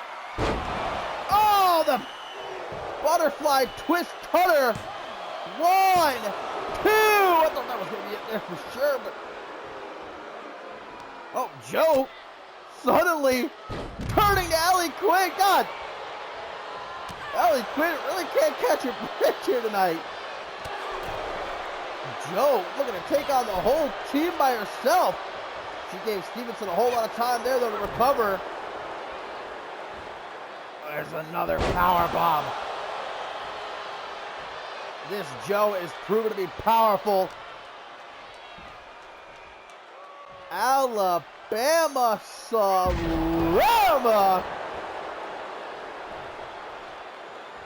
Out onto the apron now. Maybe thought about taking to the air, but fought against it instead, delivering that jaw-breaking forearm smash. There's a discus clothesline. God, how does Sapphire Stevenson still have her head attached to her shoulders? Tries for a kick to the midsection. Stevenson able to reverse. German suplex with the spider pin. Whoa, that's something you don't see a whole lot anymore. Snapper at the suplex. Stevenson finally starting to turn things around here. Knee to the gut. Big drop kick sidestepped. Like it ain't no thing. Forearm drops her, and their tag is made to Isabella Almas. Sapphire gonna take her by the hand. Once more. Through the air. Almost. Quick kick. Gives her the sliver of an opening she needs. Tour of the Islands. Almost. Thinking about making a tag. Instead gonna try for the stretch and drop. Stevenson. Pop rocks. Oh, and a double leg drop to where the sun don't shine. Down south, if you will. Now Alexia Diamond in.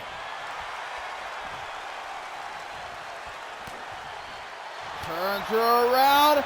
Trying to lock in the octopus stretch again, but almost sensed it coming this time. A forearm followed up with that corkscrew sent on, hook of the leg.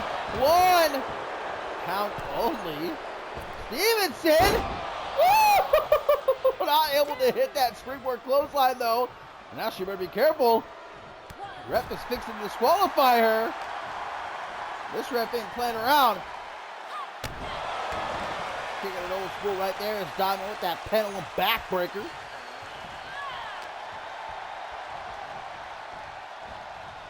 Neither team can really afford to lose this matchup. For the Arsenal, you don't want to let down Tailcoat Val lest you feel her wrath. And for the Uncut Gems and Ellie Quinn, under the thumb of the Arsenal, feeling how devastating that numbers game can be over the last couple of months. The end of the season, trying to take the fight to Tailcoat Val. Trying to show her they're not afraid. Trying to show her that when the odds are evened, when Tailcoat Val can't hide in the shadows, you're not as scary as everyone likes to think she is. The wing clipper! And have the wings of Isabella Almas been clipped indeed. Russian leg sweep sets up the stretch. The octopus stretch is locked in. Almost on the verge of tapping when Skarzimis makes the save. Almost, can she make the tag? Yes, she can. In comes Joe. Immediately thrown to the ropes. Drop down. Oop, knocks Skarzimis off the ropes. A German suplex with the bridge. One count is all she's going to get here. Remember, Joe still pretty much fresh. Somebody got tagged up for the first time a little while ago. Oh, but Ruby Raquel going to change that real quick. Fresh no longer. The patented knees to the back of the head, followed up by the unpretty her.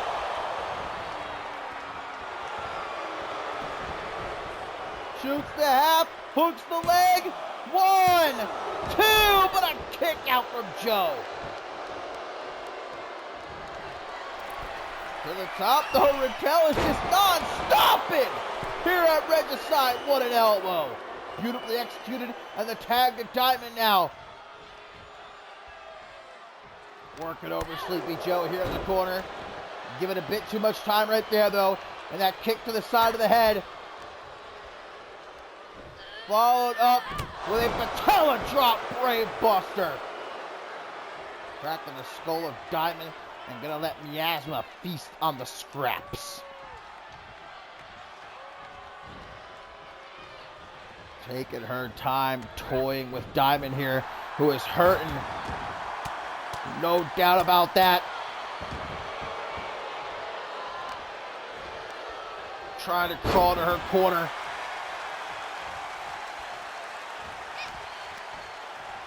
Goes to make a tag. It was looking like there, but saw Miasma beginning to stir. Stomp to the arm. Again, Miasma will not stay down. No matter what Diamond does here. Go for another stomp to the bicep. Barefoot to the face. Gives Miasma all the time she needs. Lifting reverse DDT. And this is the last place Diamond wants to be right now. Is trapped in the corner of the Arsenal. Ripping out the arm. Trying to tear that bicep to shreds. Drop on her neck. Flush. Tag to the Rising Star champion. Diamond, guys, right about now looking like she has nothing left to give. This has been a hard-hitting 8-woman tag team matchup. Oh, Miasma tagged right back in. Trying to keep themselves fresh late into this one. That's what it's all about. The frequent tags, the name of the game. But Diamond still has life left yet. Still has fight. Fujiwara catching Miasma. Just like that. Puts her in a big spot of trouble. But almost makes the save. Diamond gonna make her pay for it. Throws her to the outside. You can see Miasma holding that arm. The damage done. Tag gets made to Ruby Rattel.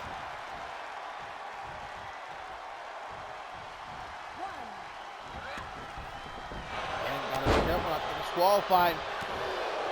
The referee has made it clear that she's not playing around with these gals here.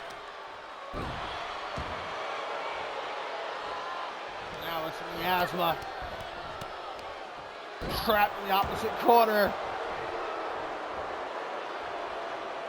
A former Women's World Champion. Miasma in the corner. Tries to make the tag. Oh, cheap shot from Diamond. There's the teamwork of the Gems again coming into play. Big old knee. Oh, figure four. Well, turns her around. Boot to the back of the head. Force her to kiss the canvas. Rattel looks like she just said something to Ellie Quinn. Taking her eyes off the prize there, and it costs her. Miasma back to her feet. But now throws her off the ropes. Runs right through her. Blocks the knee that time. Miasma. Well, you're a Nagi. Rattel won't stay down. Big boot. Right to the bridge of the nose. Swinging neckbreaker followed up with that tadpole splash. Quickly hooks the leg, but Joe there to make the save at the count of 1. Isabella almost extending her hand, but Miasma still in a spot of trouble up ahead to Rattel here. Joe and Sapphire Stevenson continuing to battle at ringside. As Rattel makes the tag to Diamond. Assisted gut punch. That'll have you gasping for air. Oh, what a kick to the head. Damn. Oh, no, guys. Miasma. She was trying to look for that spear of hers. The modified DDT from Diamond. We've seen that plenty of times before.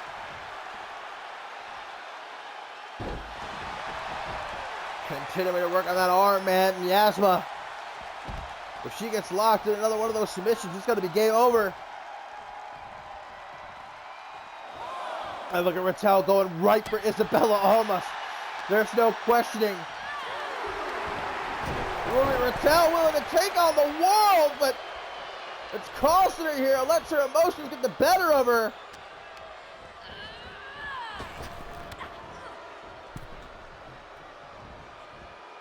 Miasma, Hurricanrana. Followed up by that rush of right hands.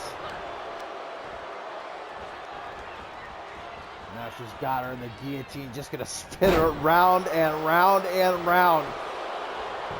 Quickly hooks the leg, 1 count. Kazima's getting a bit overzealous. Have a little bit of faith in your tag team partner, you know? Look at Miasma, there's that animalistic instinct. She's all over Ruby Raquel right now. Dare I say it, like a wild animal. Raquel able to get herself loose with those elbows to the midsection. We unpretty her! Just like that! In an instant, Raquel can have this match won! Hang on a second! How the hell did Miasma just kick out of that? But Raquel's pissed! A shot to Skarzimis! And a DDT for Joe! During all of this though, Miasma's back to her feet. From behind. Heel uppercut to the base of the skull. And Ruby Raquel, she wants to let this tag happen. She wants Almas. She's gonna let Miasma make the tag. This is all she's been thinking about for the last 2 months, but again, her emotions like in the better over. F5 reversed by Raquel. Into the reverse DDT and the tag made to Ellie Quinn. Now gonna let her get some revenge. Ellie Quinn. Michinoku driver. Hooks the leg. 1, 2. You gotta be kidding me. Ellie Quinn tags Raquel right back in. Almost hurting. To her feet, Raquel waiting. Off the ropes, drop down. Leapfrog. Whatever she keeps going for there on the rebound.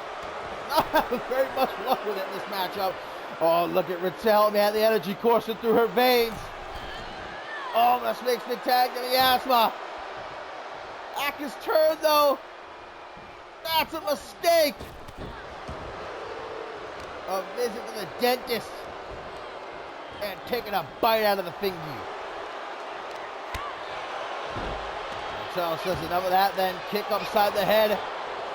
Quickly, the tag to Ellie Quinn. And Ellie, no time waster, but neither is Miasma. Gives her a taste of the knee too.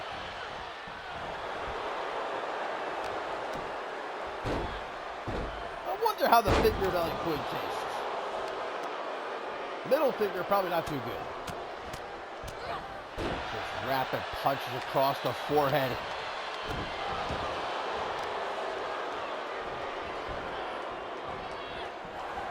Once more, gnawing like a beast at the hand of Ellie Quinn. Shot to the back of the head though.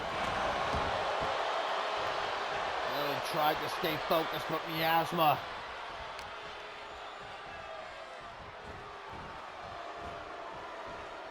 in the corner, wanting to stay out of there.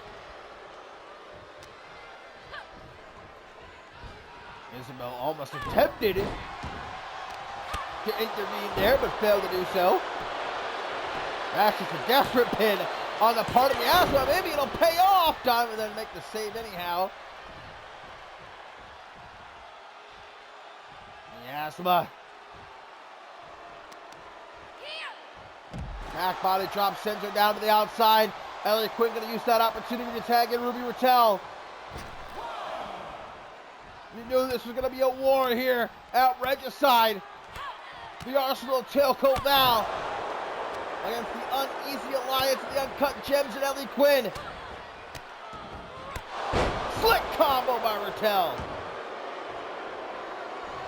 And Ruby lining up her shot. Unpretty her! Flips her over, hooks the leg. Joe gonna make the save. No, stop by Diamond. That's gonna be it. Whoa, come on. Isabella Almas at 2.999, man. What a save. Oh, and now the tag to Scarzimus. The double boot stop to the back. Not going to stop there. Sends her into the corner. Soup slam though, reversed. Rattel falls back for a tag to Ellie Quinn.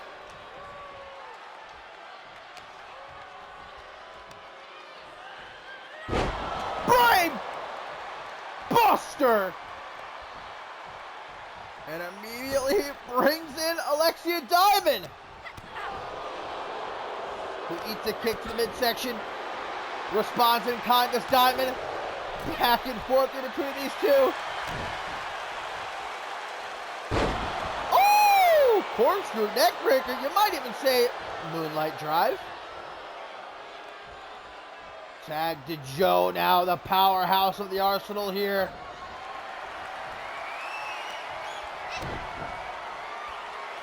They're powerbomb. We see multiple times. Diamond saying no thank you.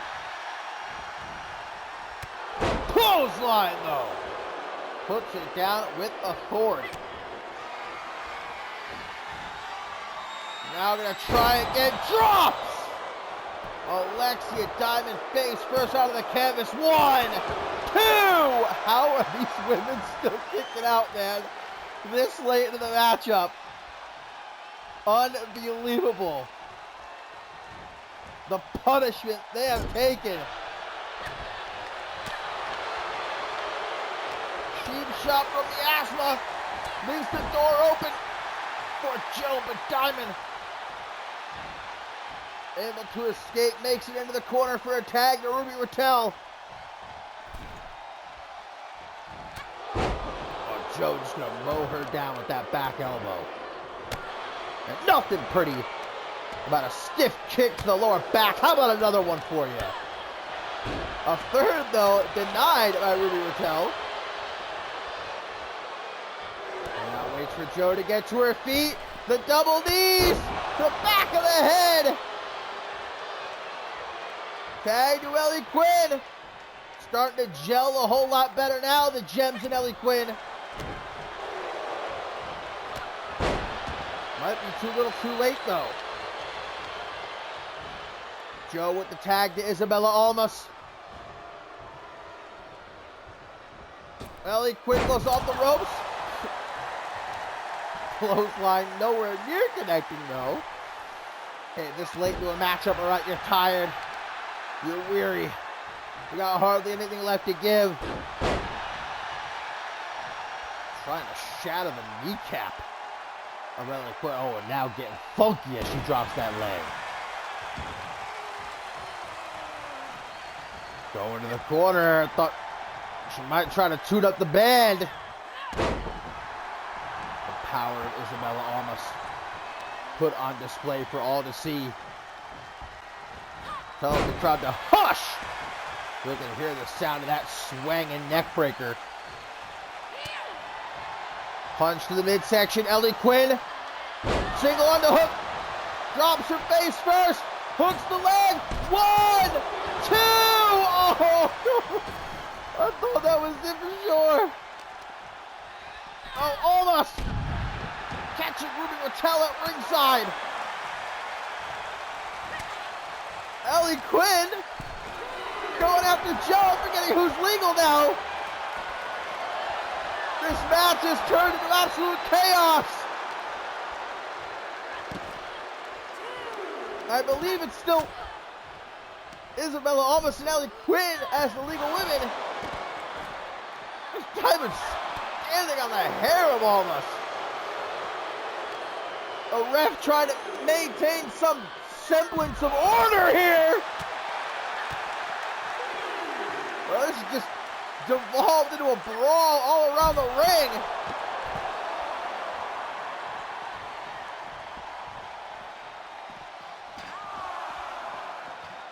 Ellie Quinn trying to chase down Isabella Almas here.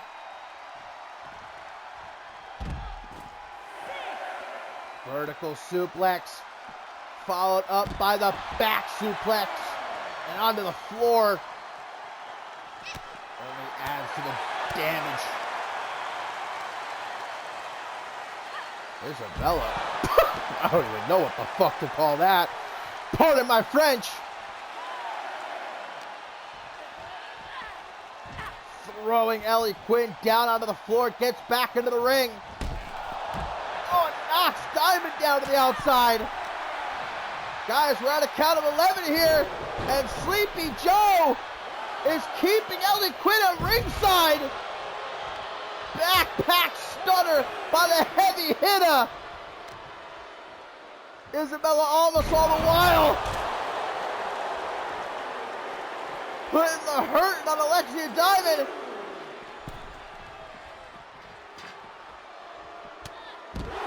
Ellie Quinn just hucking herself, but almost at least have to get back into the ring already. Exactly what Ellie Quinn is trying to do, seeming to have a little bit of trouble though. Ooh, the hook. And ladder. Back up to a count of 7. Sleepy Joe needs to get out of the way. She doesn't seem intent on moving anytime soon, though. Cobra clutch slam.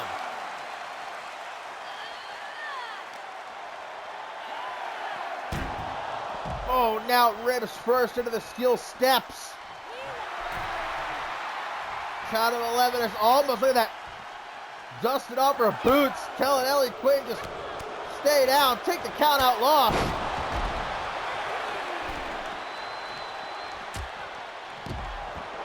Almost going to reset the count again by exiting the ring.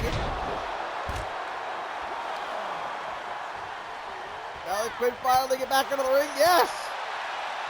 Is almost going to join her though. Selena Del Sol to Alexia Diamond first. Well, there's the tag to Ruby Raquel. Yeah, the ref's got to do something. This matchup is just completely gone off the rails. Oh, quick roll up. Kick to the side of the head. Isabel almost certainly did not see that coming. Oh no! F5! Raquel reverses! Big time elbow. And Raquel delivering the unpretty her. No describing how good this would feel for Raquel, but that's going to be a breakup from Joe.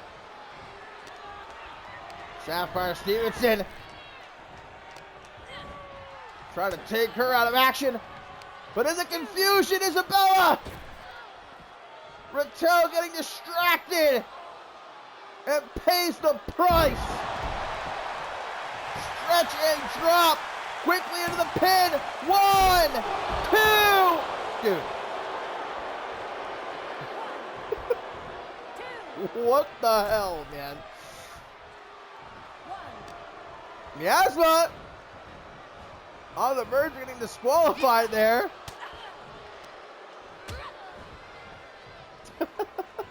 Don't worry, I've got my W over here. Look, I'm never far without my W.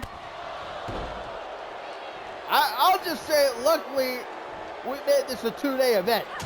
Because it looks like these ladies might be planning on going all night long. And look, we all know I can go all night. That's a for sure thing. Tap pull splash by Ruby Raquel. A cheap shot for Sleepy Joe, but then Scarzimus beating Ruby Raquel to the punch. Literally beating her to the punch. Swanging neck breaker from Raquel. Doing all she could think to do to keep Almas down. Oh no, look at the Shining Wizard ran right into a punch from Scarzimas. Now there's that elbow again. Headbutt from Scarzimas. Rattel has had enough. Oh, Scarzimas here. Look, the ref might have to throw this matchup out. Try as she might, she can't maintain order. They keep attacking each other when they're not legal. These cheap shots. Again and again. Getting a tad bit ridiculous. Sleepy Joe now tagged in. Where is she going though? Oh, Rattel is in a bad part of town here. That's not going to stop her though. Discus punch off the fireman's carry. I think Ruby Rattel would walk straight into hell if it meant that she could get her hands on the arsenal of Tailcoat Val.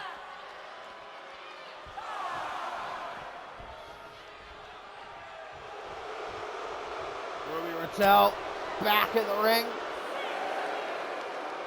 Sleepy Joe in no rush to join her. There you go. Off the shot from Isabel, almost creeping up from behind.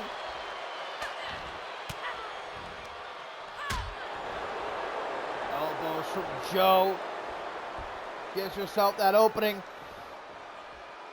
I think we might have to call this a time limit draw soon enough.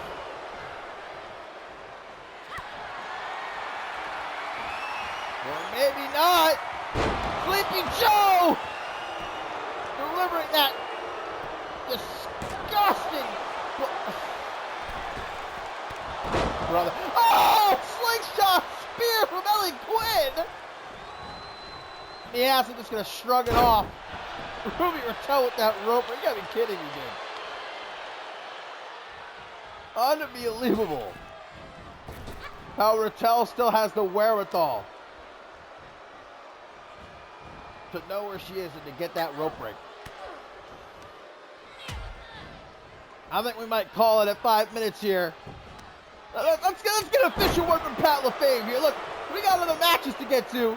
This might be a 2-day event. That doesn't mean we have all night long, though.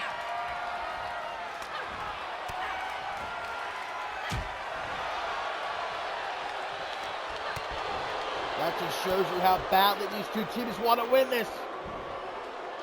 Patella drop brainbuster. Doesn't go for the pin. Might have had the match won right there. Bit foolish. Perhaps speaking on the inexperience of Sleepy Joe. Well, the tag to Scarzimas, though. What the hell is this they're setting up for? Whoa! The pop-up cutter. Rattel seeing stars. Takes her down for a back kick with whiplash.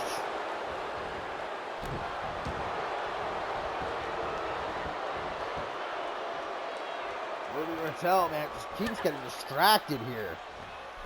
Again and again. Letting herself get distracted. Scarzimas gonna catch her as she's getting back into the ring, trying to choke the life out of her. We'll give this another few minutes. Pat LaFave has officially decided. A few minutes here left, and this is going to end in a draw. The fight is just unending between these two teams. Damn! Spiked with that Hurricane Rana. Scarzimas going to confidently stride into the corner. Was thinking about making a tag, decided not to.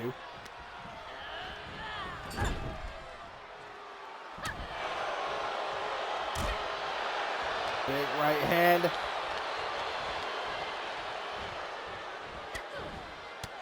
Scarzimas does not want to be trapped in the corner of the Uncut Gems and Ellie Quinn.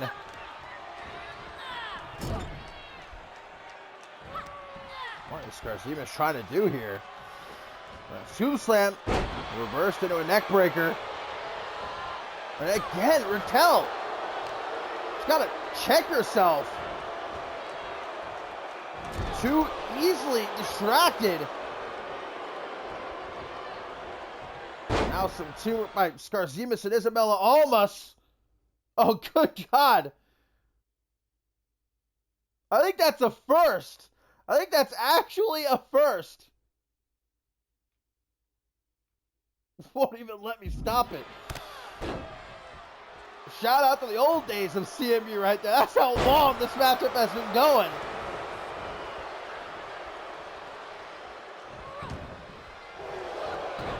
Another couple of minutes. This match going to end in a time of a draw. Ruby Raquel not trying to let that happen. Well, but going to be a breakup by Joe.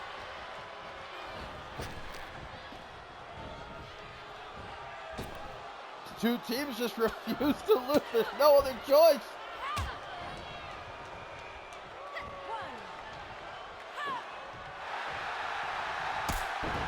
Enziguri by Raquel to counter the counter. Makes the tag to Ellie Quinn. This might be the last chance for them to win this matchup.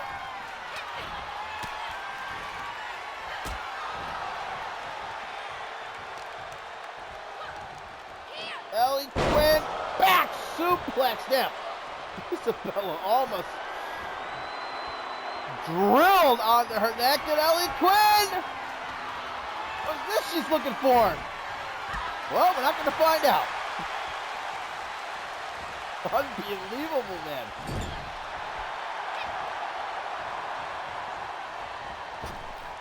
Oh, now, taking a page out of Quick's playbook with the assistant kick. Come on now. You truly hate to see it. I think we got to call this, guys. I think Pat LaFave is the right idea. Well, we'll give Miazza this chance here. If she can finish off Ellie Quinn with the lowdown. Off the spike. Something tells me that's going to be broken up, though. Yep.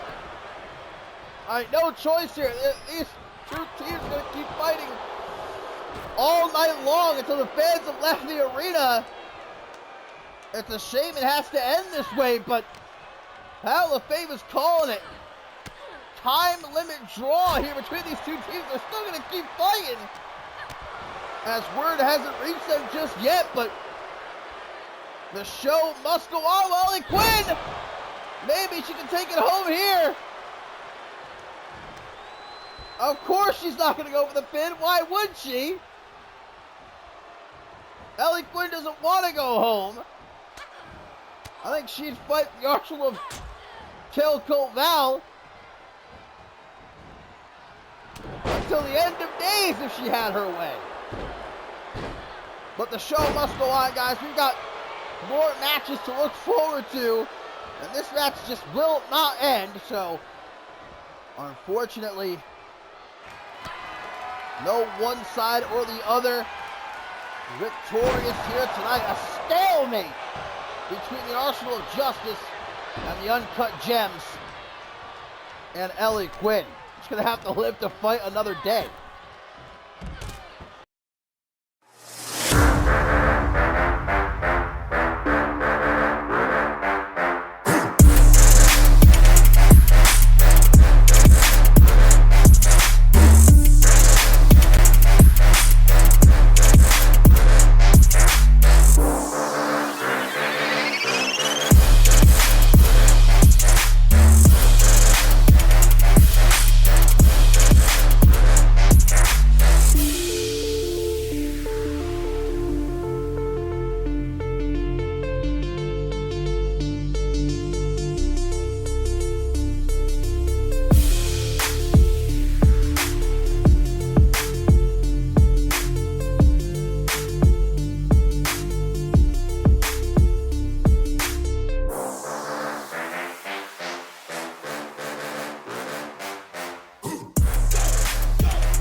Well, guys, I think we all need to make sure that we are properly rehydrated after that tag team matchup. It's a shame to see it end that way, but again, I think those two teams would have just kept fighting until every single fan left the arena. No choice. Pat LaFay with a good call there, in my opinion, to end it via a time limit draw. We might have to actually talk to Pat LaFay about actually enforcing some time limits next season.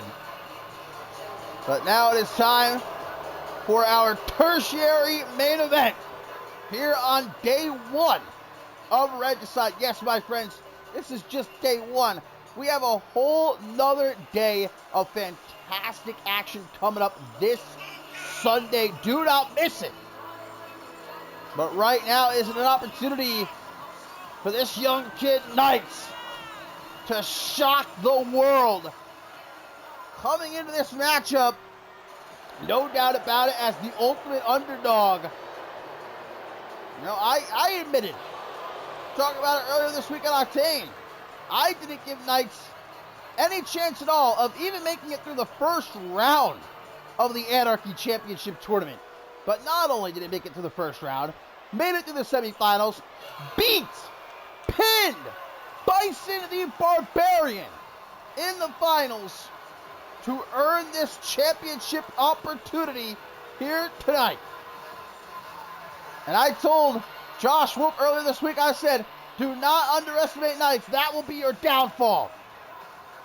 But Wolf tweeted out earlier this week, he said there is no chance in hell that Knights is going to leave Regicide with the Anarchy Championship. It just won't happen. So obviously Wolf is confident. Is he overconfident though? Will he make a mistake? Will Knights capitalize and pull off?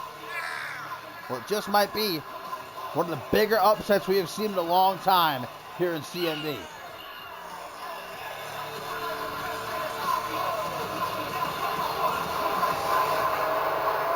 Believe it or not, this is Wolf's very first defense of the Anarchy Championship after he won it from Cam Harris. Remember, he was injured for over a month, dislocated his arm in the matchup, beating Cam Harris.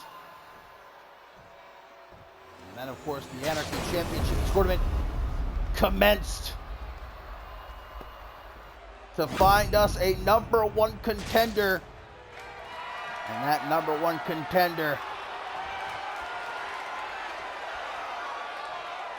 is Knights, who at first glance, look, it's understandable you might take a look at Knights and maybe not give him the benefit of the doubt. Maybe not take him as a legitimate threat. But that man right there pinned Bison the Barbarian, something hardly anyone else has ever been able to do here in CMV. Josh Wolf certainly has never pinned Bison the Barbarian. And as this is for the Anarchy Championship, my friends, that of course means no countouts, no disqualifications. Anything goes.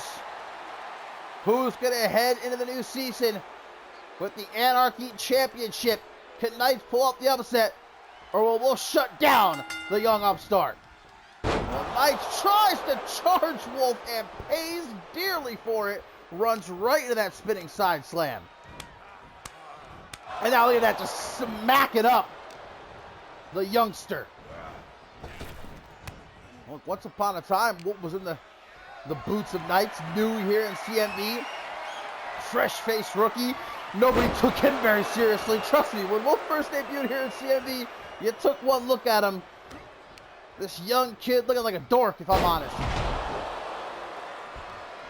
But in a matter of no time, captured the Rising Star Championship, the first ever Rising Star Champion in CMV history, and over the years has molded himself into one of the absolute best to ever step foot in a CMV ring. That was a 2 count already from Knights. See, that's what I'm talking about. Wolf quickly out of the ring, like, wait a minute, okay. Hang on a second. Sends Knights back into the ring now. Coming up next, it's our co-main event. Morgan, looking to become a 2-time global champion as he challenges the Earl for the global championship. And then our main event, here in the Great White North. The hometown hero, Amber Reed. Unsanctioned match against Janet Tor. Fujiwara armbar by Wolf. Talk more about that. Wolf, in order to win, in order to capture the Anarchy Championship, was willing to break his body, dislocated his arm, his shoulder in that matchup, and continued the match. Go back and watch that match, final stand. His arm was dangling like a wet spaghetti noodle for most of that match. And he persevered, he fought, and he won the Anarchy Championship. That's really all you need to know about Josh Wolf. Kendo stick has now been introduced. And Wolf is looking to put it to use. Right across the backside of Knights. Crawling into the corner. Desperate for refuge. Not going to find it though. Off the ropes. Woo! What a DDT. Now he's got the kendo stick. Oh, right to the ribs of Josh Wolf. And now to the shoulder. Gets out of the way. Backbreaker, neckbreaker combination. Wolf quickly with the dragon screw. Caught with the dragon screw. And Knights sees his chance. Double knees to the face of the Anarchy Champion. And follows it up. Insult to injury. The booty popping moonsault. What an upset it would be. 1, 2, oh! Knights so nearly had it won. And Josh Wolf, again, if he came into this matchup underestimating Knights, he's quickly realizing that was a mistake. Wolf down on the outside, Knights not looking to give him a chance to recuperate. Now, Knights not a very big guy, but that's still going to hurt. Taking all of someone's weight across the chest like that. It's not going to tickle. It's not going to be fun experience. Terminating knee. Unable to topple Wolf though. What is this? What is this? Makes a donation to the Breaking Neck Foundation. Big fan. And now going to push Wolf's face into the floor. No countouts again, no disqualifications. But this match only ends by pin or submission in the ring. No champion's advantage for Josh Wolf. He's got to pin or submit Knights to leave here tonight, still the Anarchy Champion. Knights to his feet. Josh Wolf! Blue Thunder Bomb! Finger in the air, confident that it's over, but not yet. Josh Wolf wasting no time, straight to the outside. Grabbing himself the age-old equalizer, the steel chair, but Knights clipping him with that high knee, and now Knights has the chair, gets out of the way, there's Wolf, high knee. Grabs the kendo stick quickly, Wolf. Again, just trading knees. Now Knights has the kendo stick right over the head of the Anarchy Champion, and again, how about a third time? No, says Josh Wolf. Oh, right to the back of the head. And again, goes low. Knights able to duck. Elbow to the jaw. Back and forth here between these two. And a neck breaker. Out of the vertical suplex setup. Quick to the pin.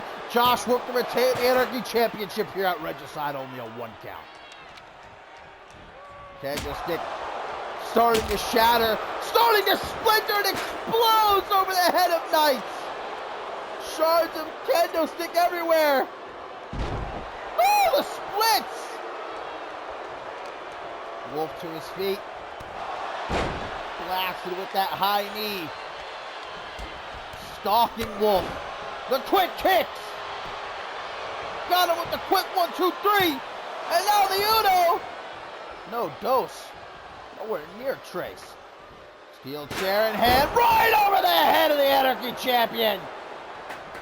Josh Wolf just eats it though. Visit to the dentist. Knight stalking the champion. Takes down his arm. Oh, on the chair. Oh, God! And there's the seat. Taking that booty on the chest. Good night! No, Wolf! Wolf able to counter the sling blade and the drop kick to the side of the head. And Wolf is done playing around. Verno Breaker! That'll do it. 1, 2. Wolf looking back. Eyes wide. Look at this now, pacing with the steel chair, wedging it in the corner. But Knight has gotten back to his feet in the meantime.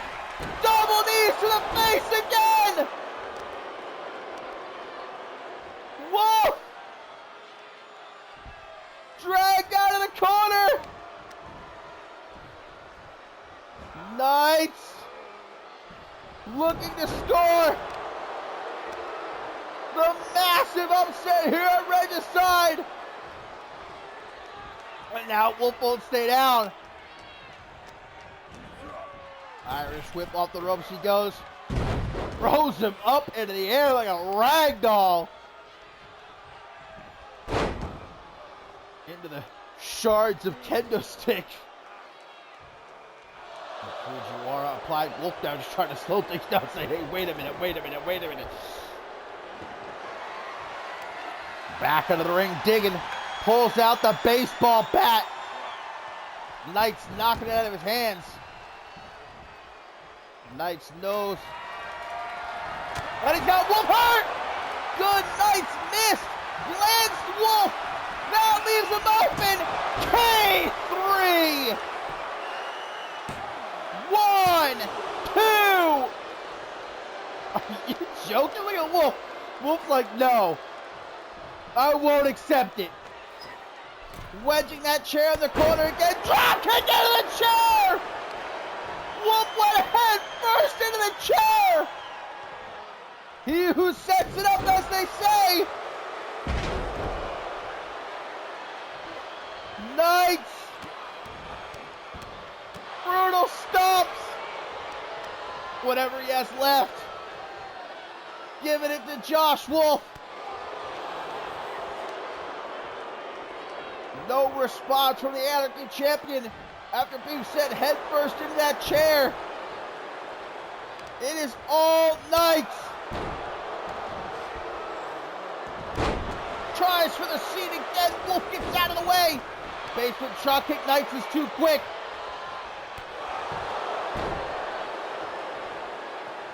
Wolf rolling to the outside where he knows he's safe. This isn't false count anywhere. Look at Knight. Tell him, Wolf, where you running to? Get back into the ring. Gonna join him at ringside. Right over the head again. And to the knee. Wolf somehow to his feet. Wicked kick.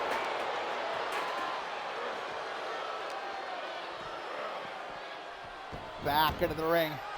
Josh Wolf once more under the ring. Pulls out a ladder.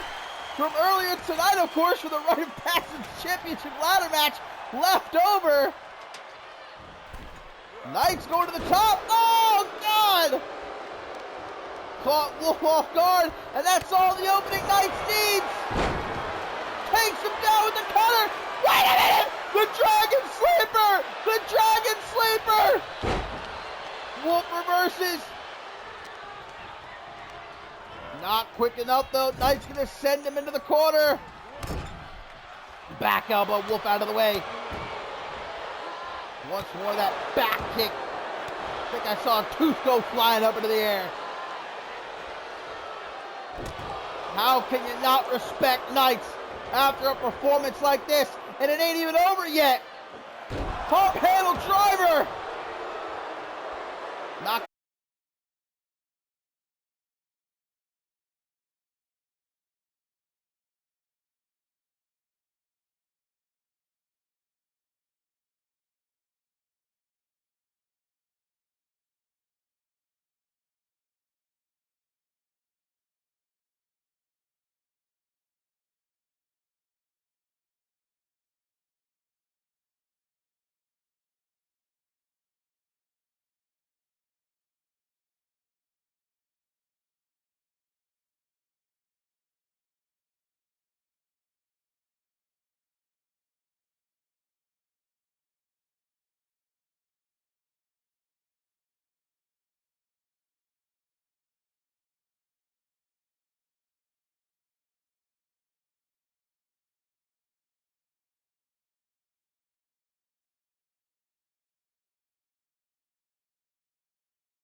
Man, oh man, Josh Wolf had to just about be scraped up off the canvas after that. Congratulations. No doubt about it, 2 nights. But the show goes on, and it's time for our co-main event.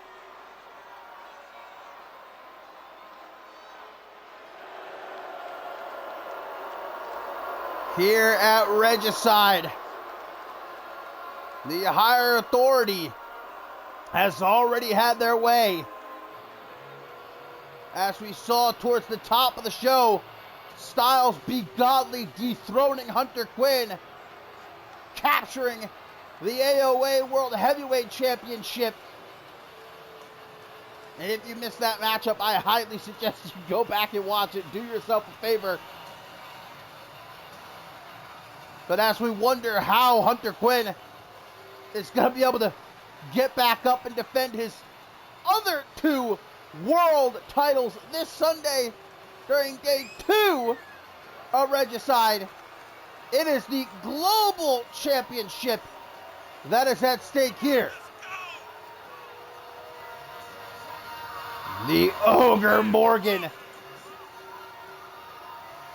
looking to reclaim what he says belongs to him. Octane says Morgan is his show, and the higher authority are not allowed on his show. It was the Earl who last month beat Morgan for the Global Championship with a bit of help from the higher authority. But Morgan didn't back down, coming off of that legendary performance in the tug-of-war match at Validation, and then beating both Peligro and Chris Diamond in a triple threat match. Beating Peligro in an amazing Falls Count Anywhere match earlier this week on Octane. The momentum on the side of Morgan. And nothing is stopping him here tonight. Morgan says it's going to take an army to stop him from leaving here global champion once again.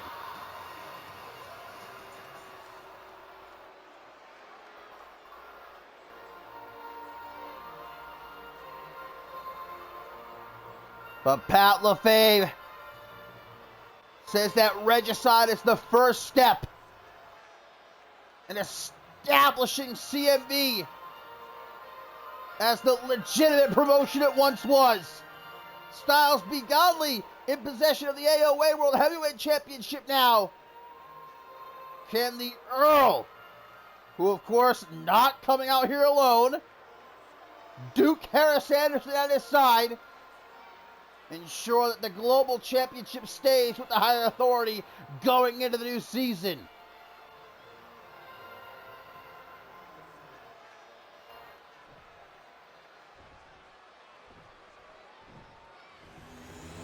And that is what it is all about.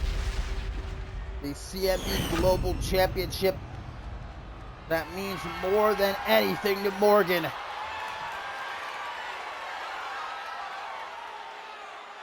I love that Morgan has already painted his face red, knowing full well that more than likely he's going to get busted open here. That's just it for Morgan, man. He doesn't care if he bleeds every single night, if he's scarred from head to toe. That's to prove that he is the best of the best, that he is the Lord of Octane. But the gentleman thinks not. He's the one with the Global Championship after all.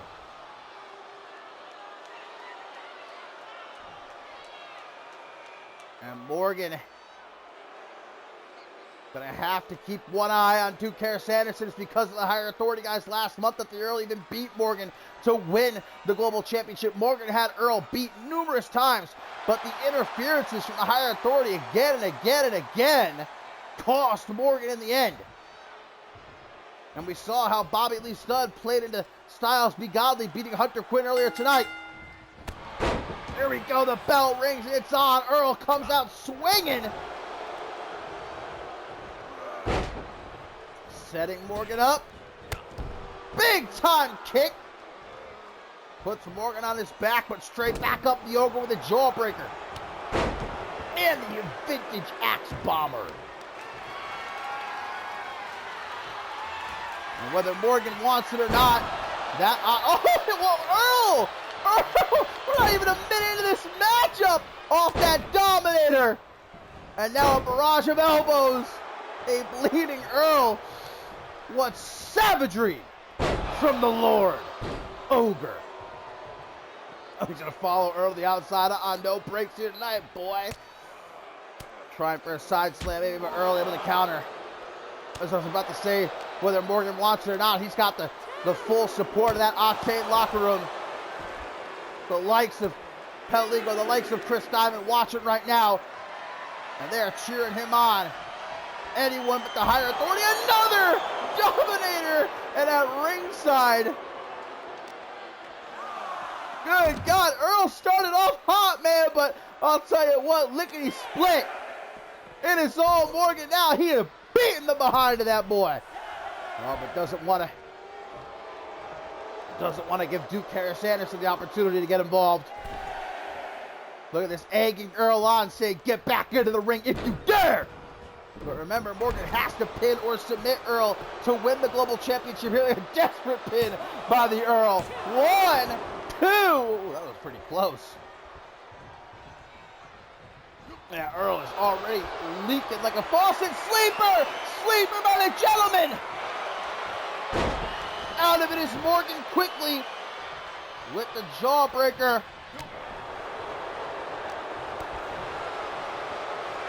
Back and forth with the kicks to the midsection. This, our co-main event, of course, coming up next. It is the unsanctioned match, the showdown between hometown hero Anne Marie and Janet Tor, as paying homage to Adam Valentine with the pop-up cutter. And follows that up with a quarter-rack drop, man. To his feet, looking Earl in the eyes. Spine buster from the Ogre, but he ain't done.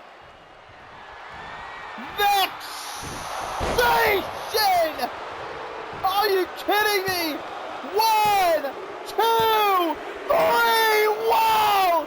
Talk about domination! Morgan came here tonight for one reason and one reason only. And that was to dismantle the Earl. Dismantle the higher authority. And he did just that.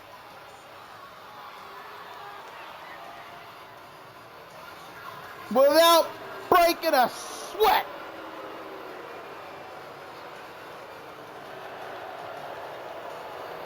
Bad news for the higher authority. Their high hopes of a clean sweep here at Regicide going up in flames, courtesy of Morgan.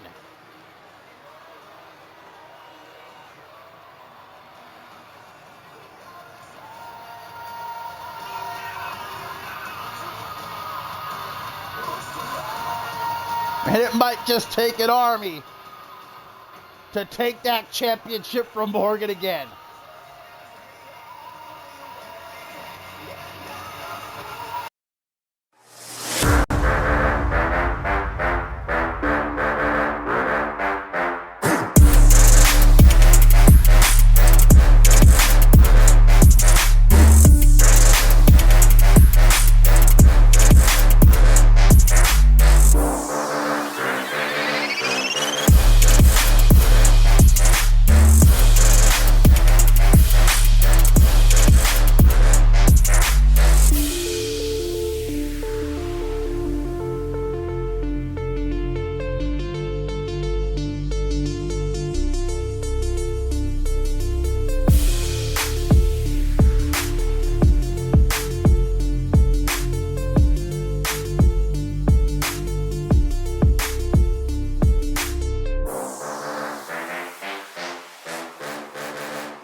Well, now, my friends, it comes down to this. It is our main event of day one of Regicide. It is an unsanctioned match, which means that well and truly anything goes. No countouts, no disqualifications. This matchup cannot be stopped, and it can only end by pin or by submission. And Amber Reed taking a look around. Her friends and family in attendance.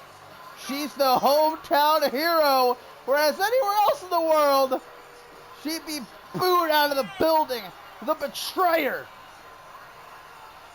who stabbed Janet Tour on the back, betrayed her longtime best friend.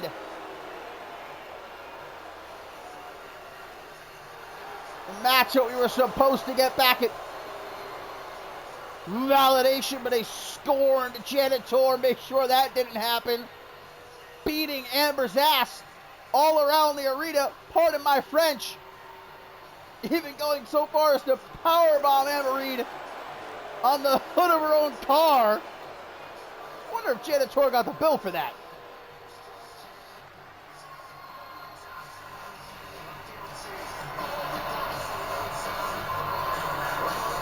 And even in her hometown, still you can hear these fans with disdain for the history maker. As the cleaner coming to get her revenge. Returning in the Women's Royal Rumble at Validation, a shock it was to see. Amazing having Janet Tour back here in CMV. And it was Amber Reed who offered Janet Tour the opportunity to tag together once again, to have another run as the two-woman power trip. But in their first matchup, Amber Reed hopped off the apron, left Janet Tour high and dry, and then later on that same night brutally beat her down in the locker room. Amber Reed telling Janet Tour, for years you rode my coattails. You hogged the spotlight that belonged to me, and now you think you're going to come back and do it again? Fat chance!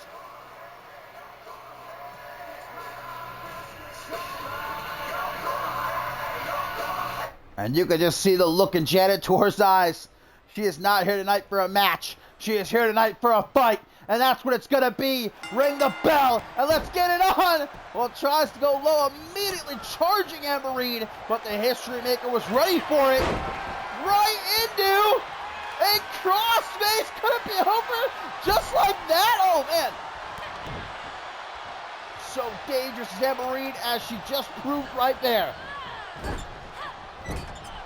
Goes high as Amber. Oh, but gets herself tied up in the tree of woe. There's no feeling out process here, man. There's no back and forth, no tit for tat. These are two former best friends, former champions together. First ever CMV Women's Tag Team Champions. Ruled the women's division for the better part of the season as the two-woman power trip. And it might just be that one of them has to come up with something new, something unexpected that the other one isn't ready for in order to get the job done here in this unsanctioned match.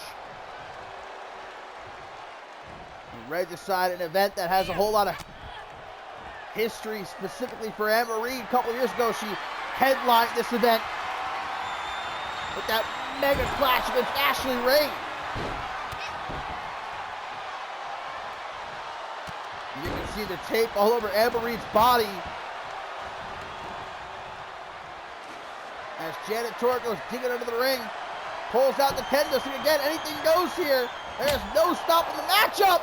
The ref, he's only here to count a pin or to call a submission. You know how much it costs to replace a windshield, man? This shit is not cheap. Janet Tor power bombing Anne-Marie under the hood. Wait a minute! We're in Canada! And Janet Tor has produced a hockey stick! Anne-Marie, though, swagging for the goal! Certainly gonna leave some splinters in the lower back of Janet Tor, I would imagine. And the power now of the cleaner going to be put on display for all to see. That military press just with ease. Not a sweat broken. And these two women, no doubt, will one day find themselves in the CMV Hall of Fame alongside one another. But right now, they are fixing to beat the hell out of each other till there's nothing left. Kick across the chest. Last time these two went one-on-one was 2 years ago at Validation, where the Women's World Championship was on the line, and Anne-Marie beat Janet Tor on that night. Anne-Marie watching as Janet Tor pulls out a ladder. Irish whip into the corner. Tries to go high. Again, gonna get herself tied up in the tree of woe. Tor goes for that hockey stop! Broke it right over Amber's head! And you know how tough hockey sticks are? Forget about it! What force to shatter the hockey stick! Break it in half! Tor now twirling the kendo stick, making sure that Amber's going to have some welts when she wakes up. Air raid siren neck breaker, but not going for the pin. No, Amber's not done. Not by a long shot. Mercilessly thwacking her with the kendo stick. Off the rope she goes. Knee to the jaw. Down goes Tor. Punch to the face. Not finished with the kendo stick. Excuse me, but now she is, as it's been turned into a pile of shards. Pinfall here at ringside. And yes, it is falls count anywhere. Apparently the ref forgot it himself for a moment. Janet Tor able to take Anne-Marie down. Open palms.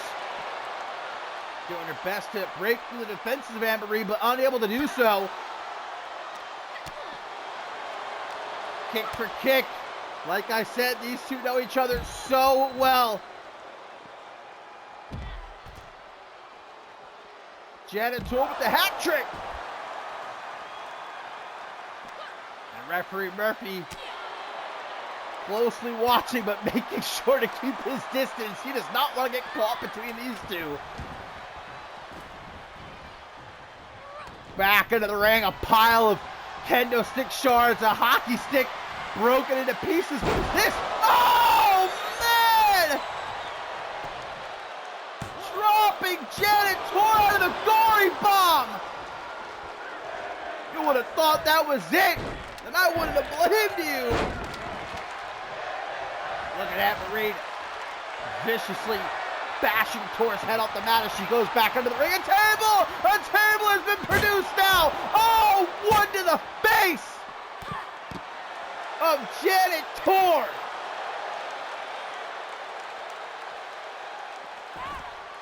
If it ain't nailed down, you can bet these two are going to try to use it as a weapon against each other.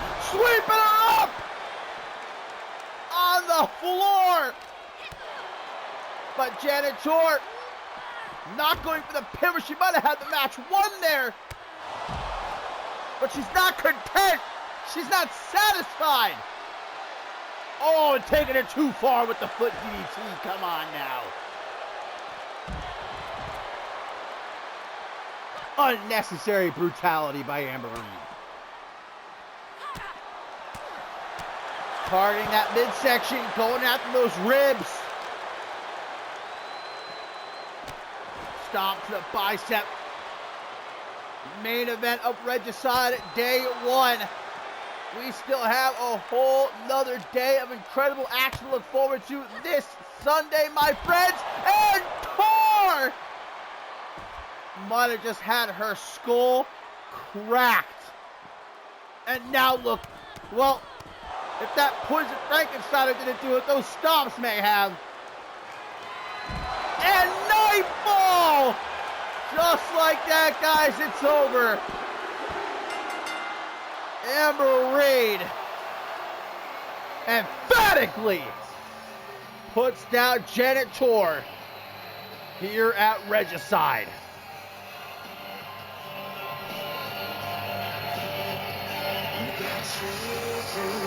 Janet Tor, guys, if you ask me, had the match won right there after sweeping up Amber Reed, but instead of going for the pin,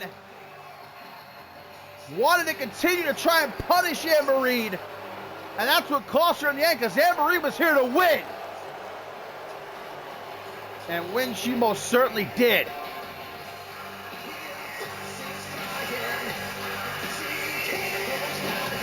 A side we have never seen before from the History Maker.